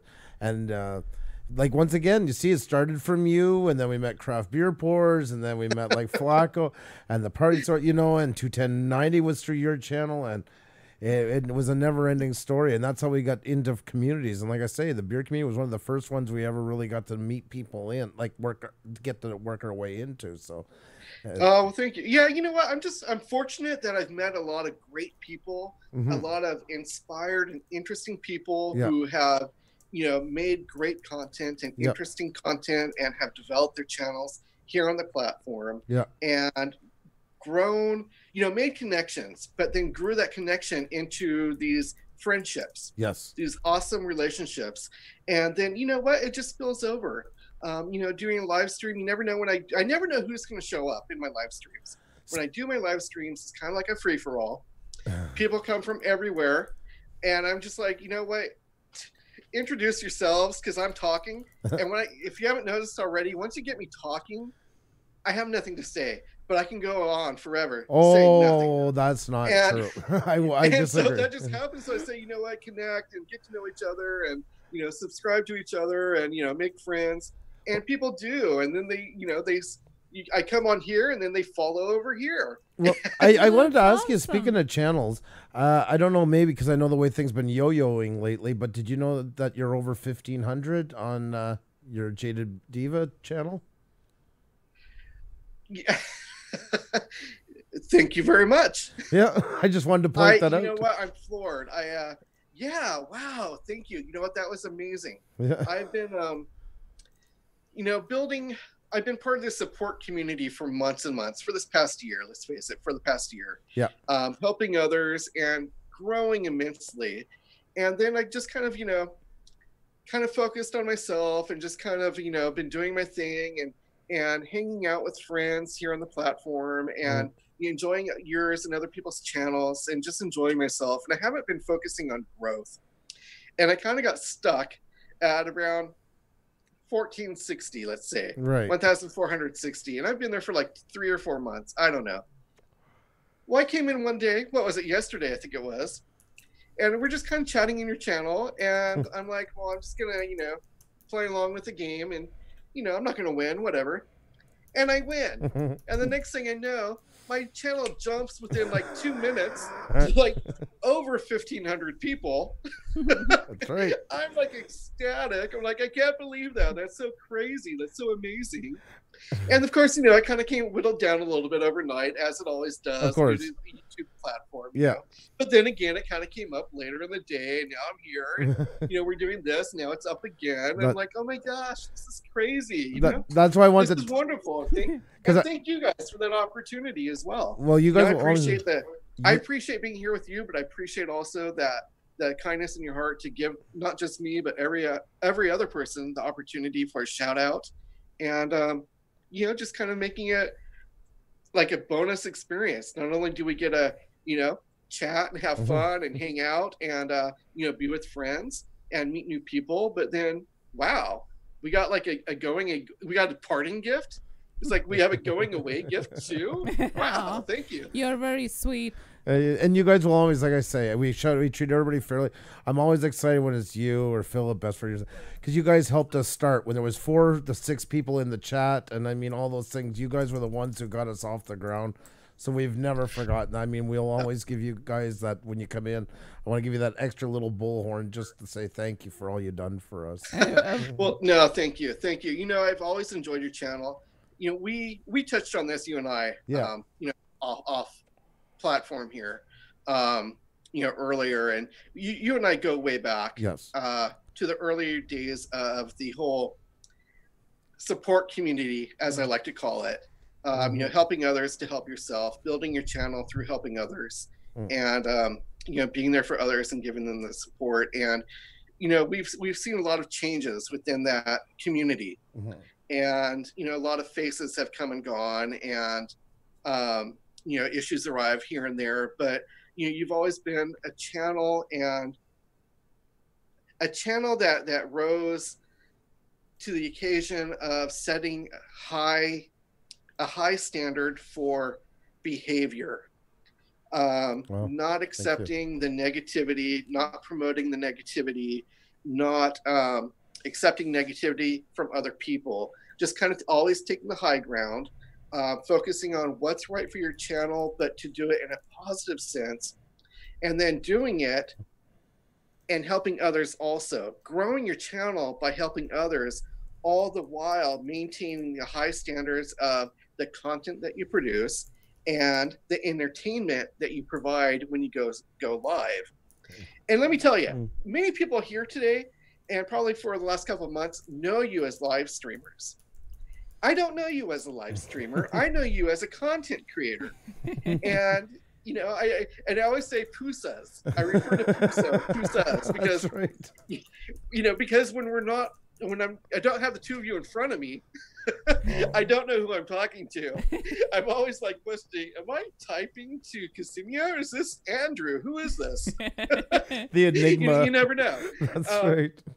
But you know, but I know you as content producers, and it's like looking at your videos were always so amazing. And it's like, how do they do this? Oh my gosh.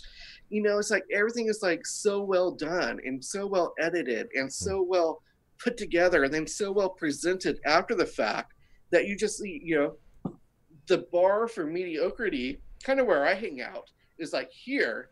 And then you guys are like way up here in what you do. And it's always been a treat to like watch your videos.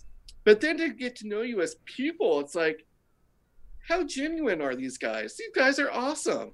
So friendly, so knowledgeable, so interesting, and so fun to just hang out with live. That's just awesome.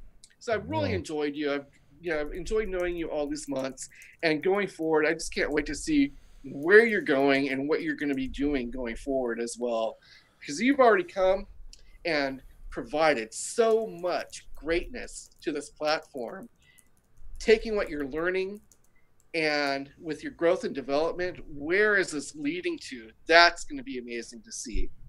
And the funny thing is, this isn't even what they do. This isn't your life. This isn't your living. You already have what you do for a living, and this is just like a supplement to that in your spare time. So it's like, you guys are just awesome. I enjoy it so much. I don't even know what to say. Thank you so much. My God, so many kind words from you. Where I'm just like melting here. Like, oh. It is. It's. I don't know what to. That means the world to me. Thank you so much. But it's so important to have the support of you guys and people in the chat as we're dealing here with things. And you know, and without that, it wouldn't be what we're doing. And we do try to acknowledge that all the time. Because without the people watching the content, no matter what the content is, there wouldn't be any channels, you know. So it's as much as important that interaction is to go anywhere with it, you know. We appreciate somebody who just came in tonight through the middle or from the beginning. But you guys in the beginning, without you guys, we would have never had any of this ever. So that's why we owe so much to you guys. I mean, I don't know how else to say it. If it wasn't for you guys, we wouldn't have it. So that's why you guys. I appreciate so much. When you guys walk in, it makes me feel so good inside. It's like that Linus's blanket, you know. It's like it is, and I really appreciate what you said. You have no idea. That's worth more than any amount of money I could ever get on here. Thank you. It's like wrapping yourself in love. Like yeah, it is. It is. It really, and I mean that genuinely. It means a lot. I thank you for saying that. Wow, I don't know what to say. Yes, you got me stuttering on my words. You guys don't need to say anything. You guys are fine. You don't need to say anything. But another thing I'm doing, is we're talking about diversity and eclecticity, and what I do is, the beer channel and the beekeeping channel, and when I'm not doing my channels, I spend a lot of time making friends in other communities and spending time in those communities, not even making content for that community, but just being a part of those channels and what they're doing. And now I'm on my new venture, which has to do really more with what I do for a living, which is antiques and vintage reselling. For the past many years, I've had a booth at an antique shop, and that's what I do for a living. I go out and I find things that I can resell in my vintage antique booth, whether it's a dresser from the 1800s, or like glass jars, mason jars from the 1800s, or maybe it's something more recent from like the 80s or 90s that's highly prized after and collectible and people want it. I go out and buy these things, clean it up if it needs to be. Maybe I'm transforming some piece of furniture or something, or maybe some small, bring it back to my booth, and hopefully it's gonna resell. And that's how I've been making my money. But I really haven't done anything here on YouTube regarding that. I haven't made any videos, and I haven't done or addressed anything until recently. And what I did was I set up a brand new channel based solely on that aspect of it, and I named that after the business name of my antique booth, which is Jollity. So I call that Jollity Antiques and Vintage Resell. That's the other channel I have, and that's been really fun because it's kind of allowing me that creative aspect and that fun aspect of taking what I do to make a living and bring it to the platform and try to do that in a fun way that people are entertained by, because I see what other people are doing and I'm entertained by it. I'm like, well, let me show you what I can do in that aspect as well. So, some of my videos on that channel are tours of antique shops, where I'll just go to like different antique shops, and I'll take my camera with me and I'll just walk around filming all the different things that I see. Whenever I change my booth around, usually a couple times during the season, like what you're seeing right here, I'll go through and I'll either take photos of my booth, or I'll take a moving video of my booth, which is hard because then I have background music, which I get flagged for copyright. Yes, exactly. Yes. Found that out the hard way. I'm like, why am I getting that? I'm thinking I didn't put any music on this, and I realized that there's music in the background. But then there's also things like where I'll actually take the camera with me, or when I go to find things, whether it's an antique shop or a vintage, a thrift shop or an estate sale, or especially when I bring things, when I get home and show what I discovered, and talk about the things I bought, what I'm going to do with it, or putting it in my booth and whatnot. And I just find those kind of videos really amazing, and I watch them all the time, and it's really fun to be able to bring that to the platform. And I've been getting a really great response to those. Good. And it's just been kind of flattering and amazing that people are really interested in that, because it sounds so stupid and mundane, and like, who cares what you bought at the thrift shop? But it's just amazing how interesting that can actually be. And I find myself watching all these other channels who are showing that as well. Right. And what I found is, like, just as you think about or just as I think about it on a daily basis, which is things are regional, things I'm like dying for, like, oh man, I wish I could be Taco Stacks, who's a guy who does like scrapping and sells at flea markets. A great guy on the East Coast. And I'm like, that guy's just got it all together. I really enjoy his channel. Maybe I can do something like that, even though I'm not doing it the way he does it. Or I'm watching other people's videos as well. And, just so engaging and so interesting. But I've watched that and I'm like, how does he find all this like Pyrex? And how does he find all this really cool like antique furniture and whatnot that people are throwing out on the street? Because he's just going by, you know, looking for scrap metal, and he's finding like antique dressers and whatnot, right, and putting them in his truck. And I'm like, I can't do that in California. Yes. You know, he's living like in this one part of the world, which is like this magical kingdom of the world where he can just like, people are throwing away all this awesome stuff. But in California, you know, you don't do that. Yeah.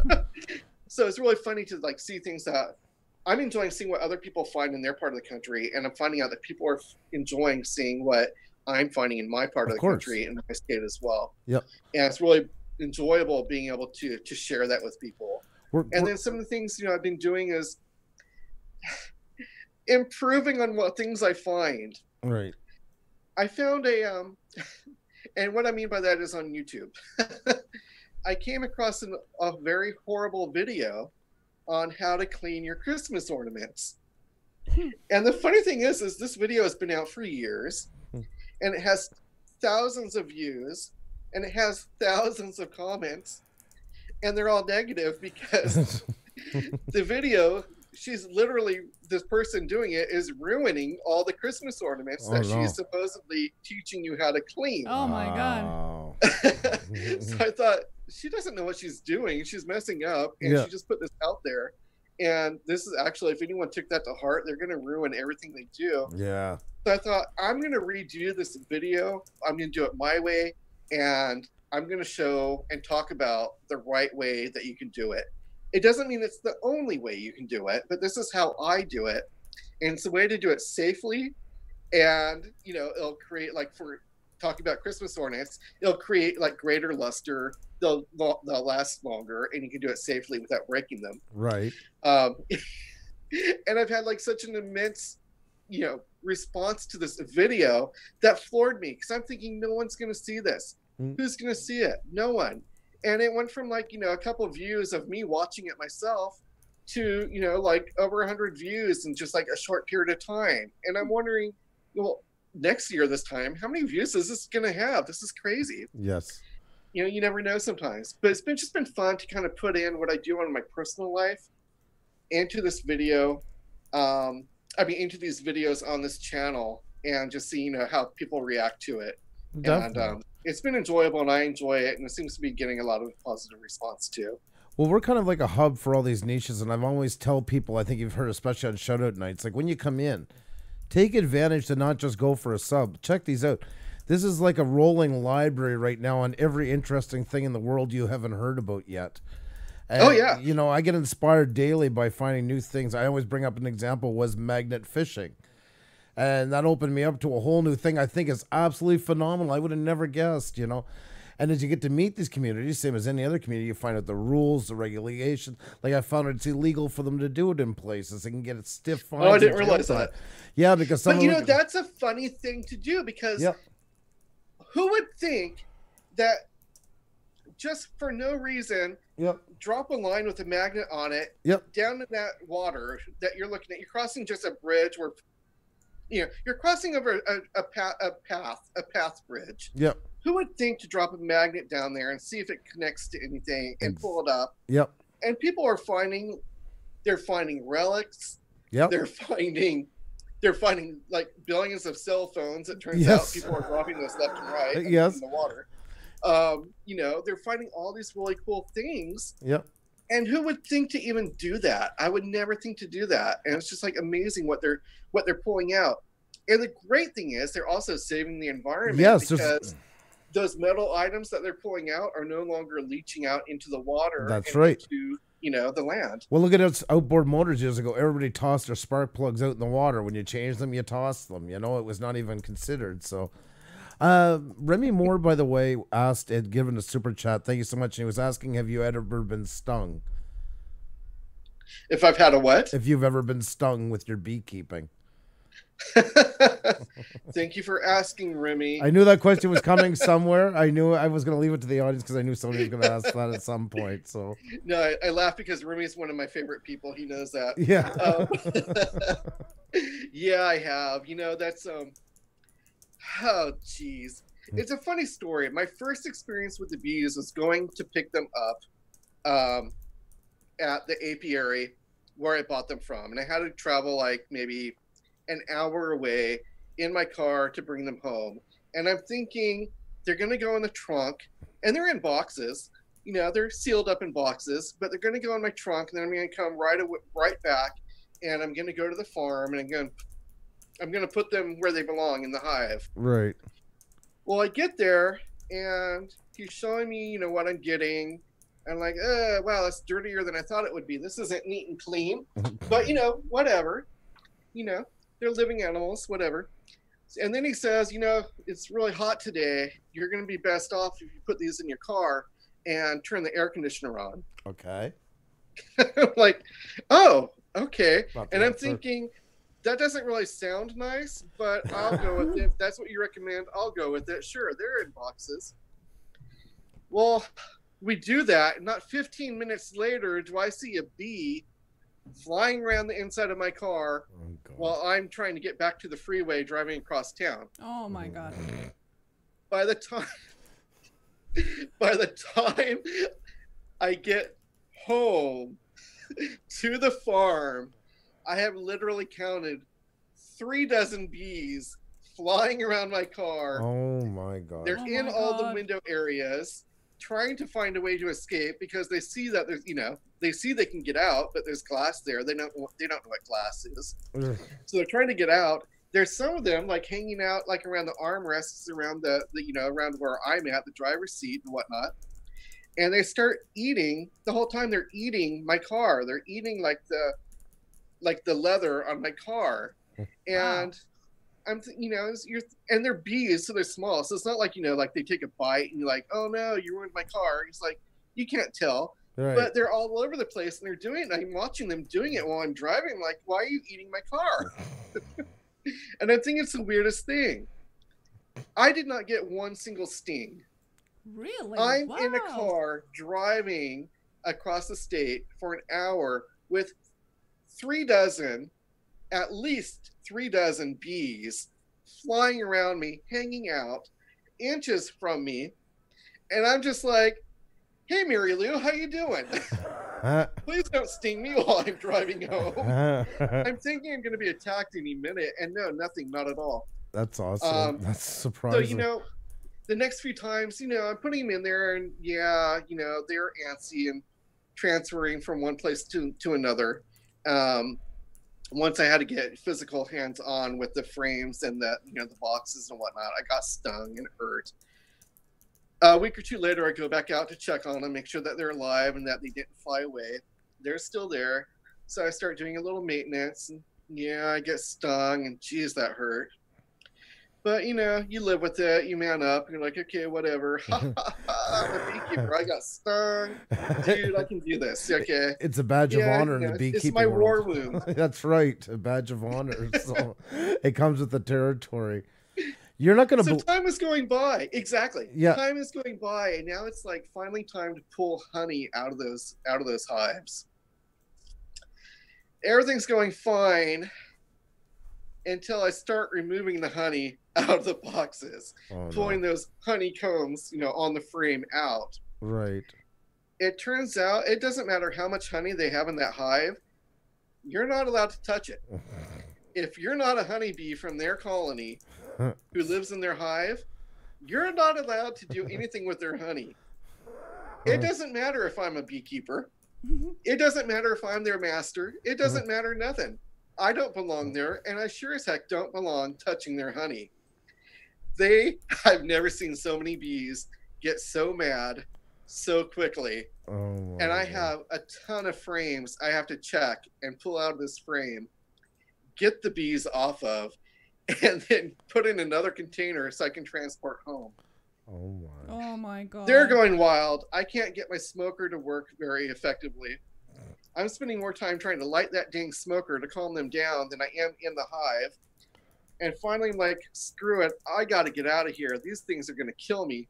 I can't get my smoker going, so I'm just going to have to do it without that smoker. And I end up getting stung through my mask because I had my chin down. I have a double chin here, and one got right up there, and it was like, you know, The mask is right up against my chin, stings me in the chin, and unlike any other bee sting I've had to this point, it starts hurting immediately in a very slow, prolonged, growing pain. Oh my God. I start to swell. My face is now like swollen up. My neck right here forms like a huge baseball knot of whatever it is.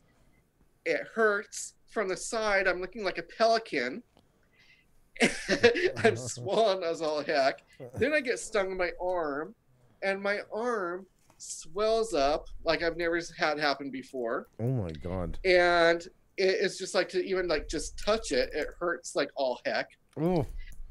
And it's like big, thick like a log too, you know, because I'm a big guy. So then, you know, you swell this up to begin with, and this is just like, you know, this is crazy town. Hurts to all heck.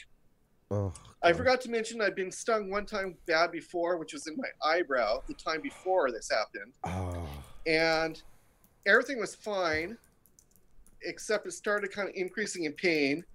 And that was so hurt. And then I was on my way home, though, at this point. So I was packing up my car. By the time I got in my car and got halfway down the road, which is like maybe a quarter mile down the road from where the farm is, I feel kind of a tingling in my face. And the pain is there, but it's not increasing anymore. It's just painful. I look in the rearview mirror, and my entire face is swollen up, and I can no longer see out of my eye. Even my eyelids are all swollen. Oh my God. It's the craziest thing ever. I look like something from a horror movie. And I'm like, oh great. This is bad. Jeez. So that was my first bad sting. Now I'm taking their honey from them a couple weeks later, and I get stung in the neck, and I get stung in the arm. And not only is it like, you know, inflating on me, not only am I swelling up, but it's just like solid hard, and it hurts to all heck. And I'm like, oh my gosh, will this ever go away? And it goes away slowly. It dissipates over several days. So several days I'm like have these painful swellings going on. But the bees are just like, you know, it's like they've suddenly turned into like killer bees from South America. These are no longer, this is not Mary Jane and the cute little bees who drove home with me in the car. You know, I don't know what happened, but suddenly they are like vicious, and they are on the attack, and they don't like me. And this is just like, you know, all hell is broken loose. Oh no. Well, I got the heck out of Dodge. I got home, and I get a phone call the next day from my friend who owns the farm, and she lives at the farm. That's where I keep my bees. And we're talking, and then she just suddenly asked, oh, by the way, were you at the ranch today? Were you at the farm? Did something happen with the bees? And I'm like, uh-oh. The last person I want to ask me if something happened with the bees is the person who's letting me keep my hives on her farm, who lives there with them. I'm like, oh no, where's this going? So I'm like, well, yeah, I collected honey. Why? Is something wrong? Pretending like not knowing, but just trying to sound nice and friendly about it. You know? Did something happen? I don't know. What's going on? God. And she says, yeah. The bees are flying everywhere, and they started attacking us at the gate to get in the property, and we had to run to the house to get away from them. Wow. This is a day later, and they're still mad and upset that their honey is missing. Who knew? I had no idea. I'm like, bees, you're just going to make more. That's all you do is you have one thing to do. You make honey. You make honey, and you make honey, and that's all you do. You make more honey. We're taking some of it. You already have more than you need to live on. I didn't take all the honey. You still have tons of honey. What are you mad about? It's just a vicious thing. You go for their honey, they hate you. You leave them alone, they're fine. They won't bug you. They won't attack you. But you go for their honey, oh Lord. It's like a whole nother crazy town. They're out for blood. They're gonna kill you. So have I been stung? Yeah, I have. Wow. And it was horrific. And now I'm afraid to go back because now I'm afraid of getting stung because it hurt so bad. Right. and it was such a horrific experience. But I'm wondering if maybe, you know, because I was going after honey, if maybe I had the guard bees and the attack bees who that's their job, is to protect the hive. Yeah. Those are probably the ones that were stinging me, and that's probably why I swelled up. Because it probably wasn't just like, you know, your average honeybee who had their job to do their thing. That's amazing. Wow, that's I think a everybody's story. twinging and twitching right now. We can all feel our faces and everything. Wow. We're checking And around. And after all of that, you're still doing your honey, which is amazing. It's very brave, I must say.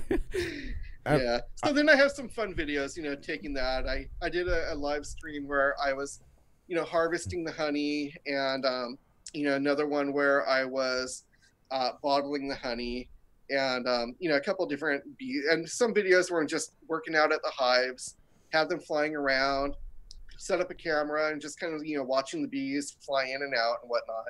And, you know, some videos where I'm out there working in the hive, you get to see what I'm doing as I pull the frames in and out, see the bees everywhere. And that's kind of fun. It's, you know, it's pretty cool. It's definitely something of interest. And you guys, like tonight, you got to check out, if you haven't had the pleasure yet, you got to check out all 3 channels. And go to Jaded Divas. We've been posting. You'll see on the side related channels. They're both right there. Definitely do yourself a favor and check out all 3 of them, because there is something, as you can see, our great guest is varied. He has a channel to celebrate each part of his varied, which I don't think he's done at 3 channels myself. I think he's got 2 more main ones coming within the next 6 months. I'm curious to see. I think he's going to be inspired by something on YouTube and find a new hobby that he didn't even know he'd be interested in. It's already after 10 o'clock. We're at 10:06. Like, this has been flying the by. time has flown by. I can't believe it. So crazy. And people have enjoyed you so much. There are a lot of amazing words in the chat about you, how amazing, talented, and heartwarming you are, and what a great person you are. And they're instantly drawn to you. So I'm sure you gain some really great followers during this live streams that are going to enjoy. You want a lot of hearts, my friend, as always. Yeah, I'm looking, you know, and I'm looking forward to checking out all these new channels in addition to all the ones I follow to begin with, and making new friends. It's just going to be a great experience, and, you know, more entertainment for me. That's awesome. Thank you guys. I appreciate that. And I hope you'll keep coming back now that you were on the wheel and you won. I hope that entices you to come back and play a little more now and then. And you know, I am always there. I do confess, I do come in and lurk a lot. I know. And I don't always like to make my presence known. I know. I just kind of hang out and I read the chat and see what's going on and just listen to you guys. But same as Philip and everybody else. I always tell, when you guys are here, I can feel the presence, and I always love having you. And whenever you feel you want to play, you're always welcome. You know that. You always have a home here anytime, so any shape or form. I appreciate that. Thank you. And once again, I want to appreciate you for what you. I want to say thank you once again for what you said tonight. You have no idea how much that meant to me. So I just wanted to say that it really did mean a lot. So. Thank you. And thank you for being a friend right from the beginning. I mean, thank you for everything you've done for us. We truly mean that. You've been there through the beginnings, and when there was not many here, we wouldn't have any of it without you. And I want to say thank you. So. Yeah, you're welcome. It's mutual. It's mutual. That's what's good when it's a two-way street. That's exactly it. That you nailed it. It's got to be a two-way street. You know. Yeah. Definitely. And my apologies to the chat. Usually, I'm attentive to the side chat, and I'm like making comments and stuff. And I wasn't doing that tonight. And my apologies for ignoring the side chat. I that's one of my struggles is when I'm live, not just talking, but trying to be engaging on the side chat as well. That's one of my struggles, but forgive me tonight. I didn't make that up. Tonight you were the guest of honor. I told you, Xenia had the chat covered. If you want to take a look, it was your choice. You have nothing to apologize for. This was your night. This was to celebrate you. So you have nothing to apologize for. And I mean, people, believe me, we've been watching and people enjoyed you tonight, especially the people that haven't had a chance to get to know you. I think you have a lot of new followers right there. Lots of very impressed people. So yeah, I look forward to it. Hope we can chat again soon, my friend. You got it. Anytime. So much.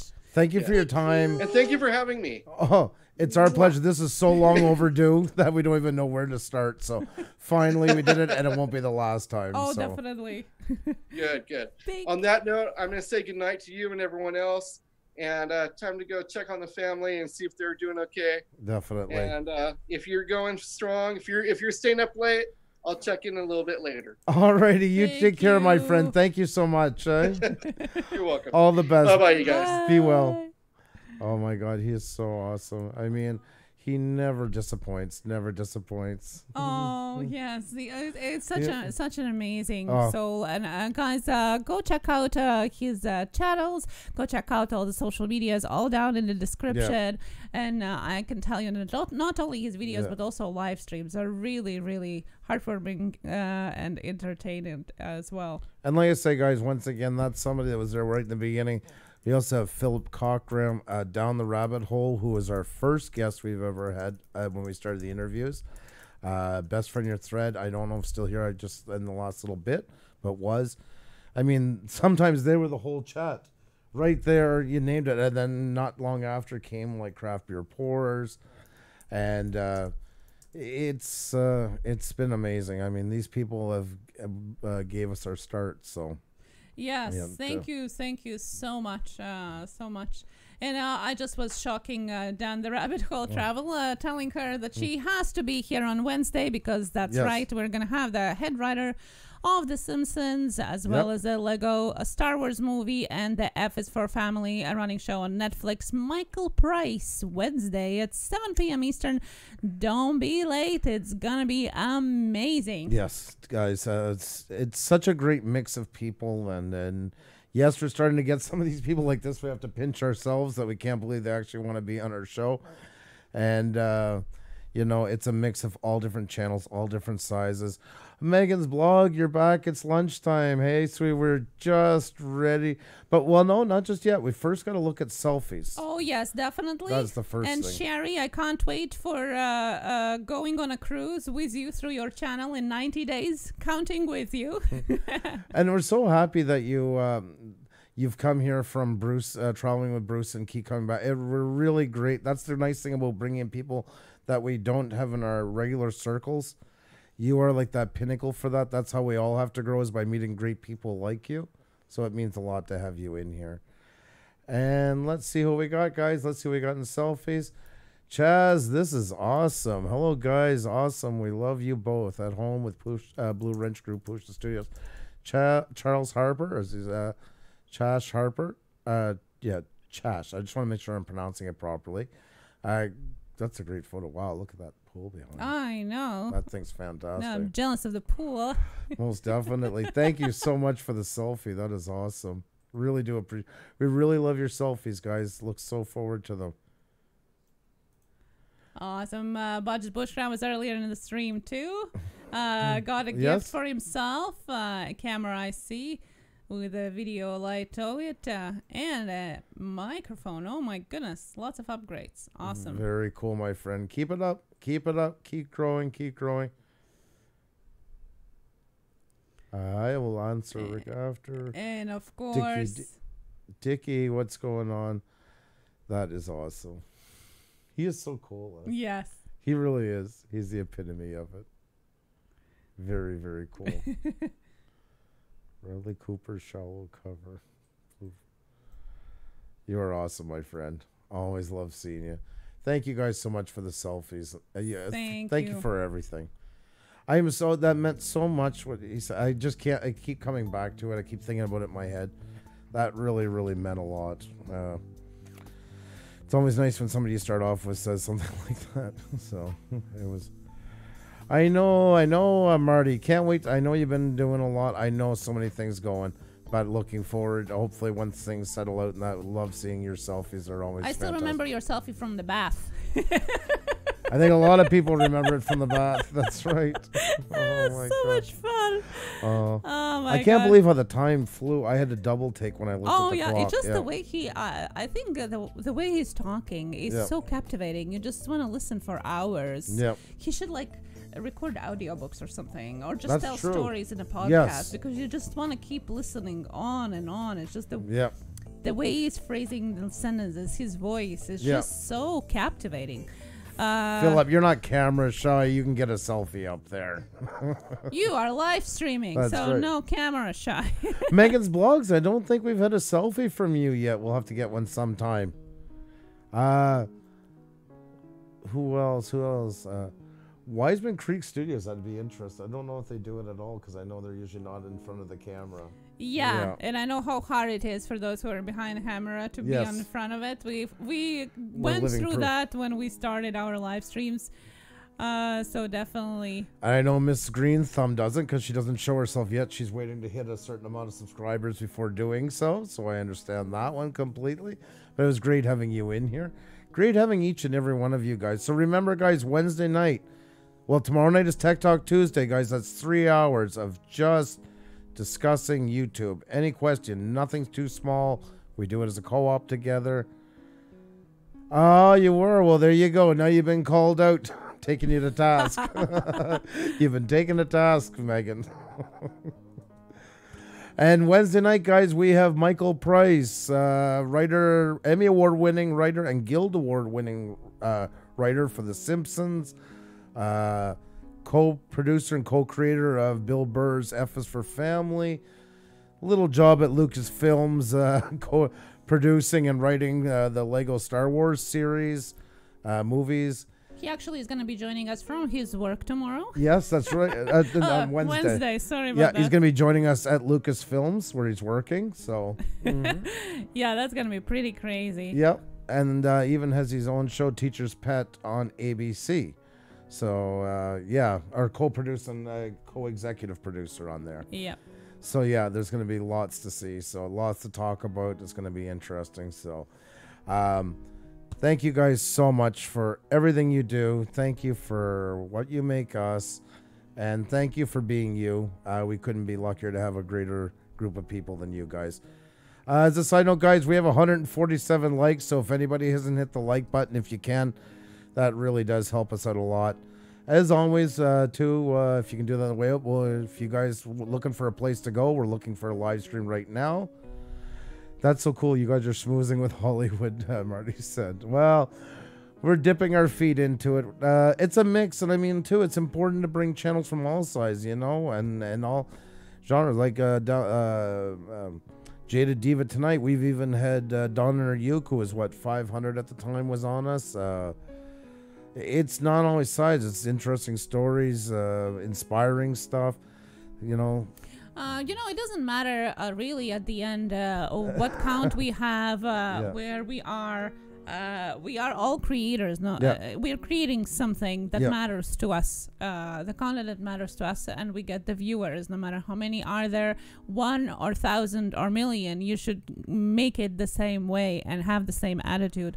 And therefore, we have people that are from Hollywood that have a couple hundred subscribers, because at the end, we are all humans. And that's what we are all here about, is connecting humans. And remember, guys, at 4,500, we're still the head of a pin in YouTube. Oh, my God, yes. We faced the exact same things we did at 1,000, and that there's no, like you've seen, we have the counter up here. Is a big reason why is because people felt like, well, you don't understand because you're getting bigger now. You don't have the fluctuations. You can see them happening here in real time. We just lost 3 again, just like a lot of people get, and they'll go back and forth. We lost 4,000 the other day in 3 seconds. So if anybody didn't see that, we went from 4,351 to 494 in 3 seconds. So, oh well, we're.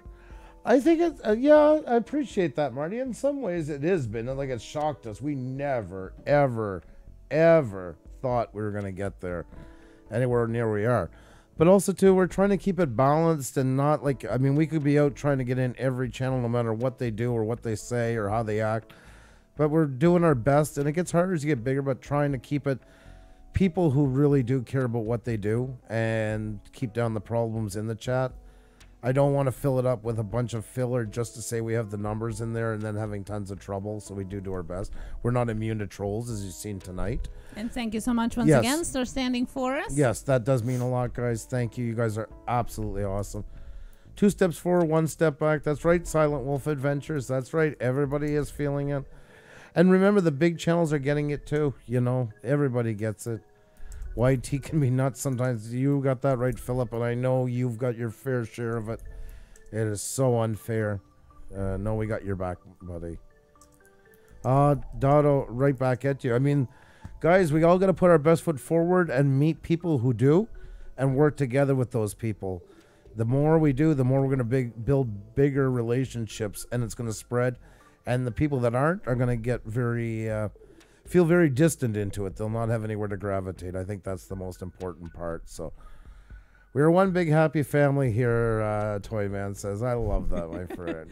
You are awesome. Try our best. Yes, our past guest, and who was awesome.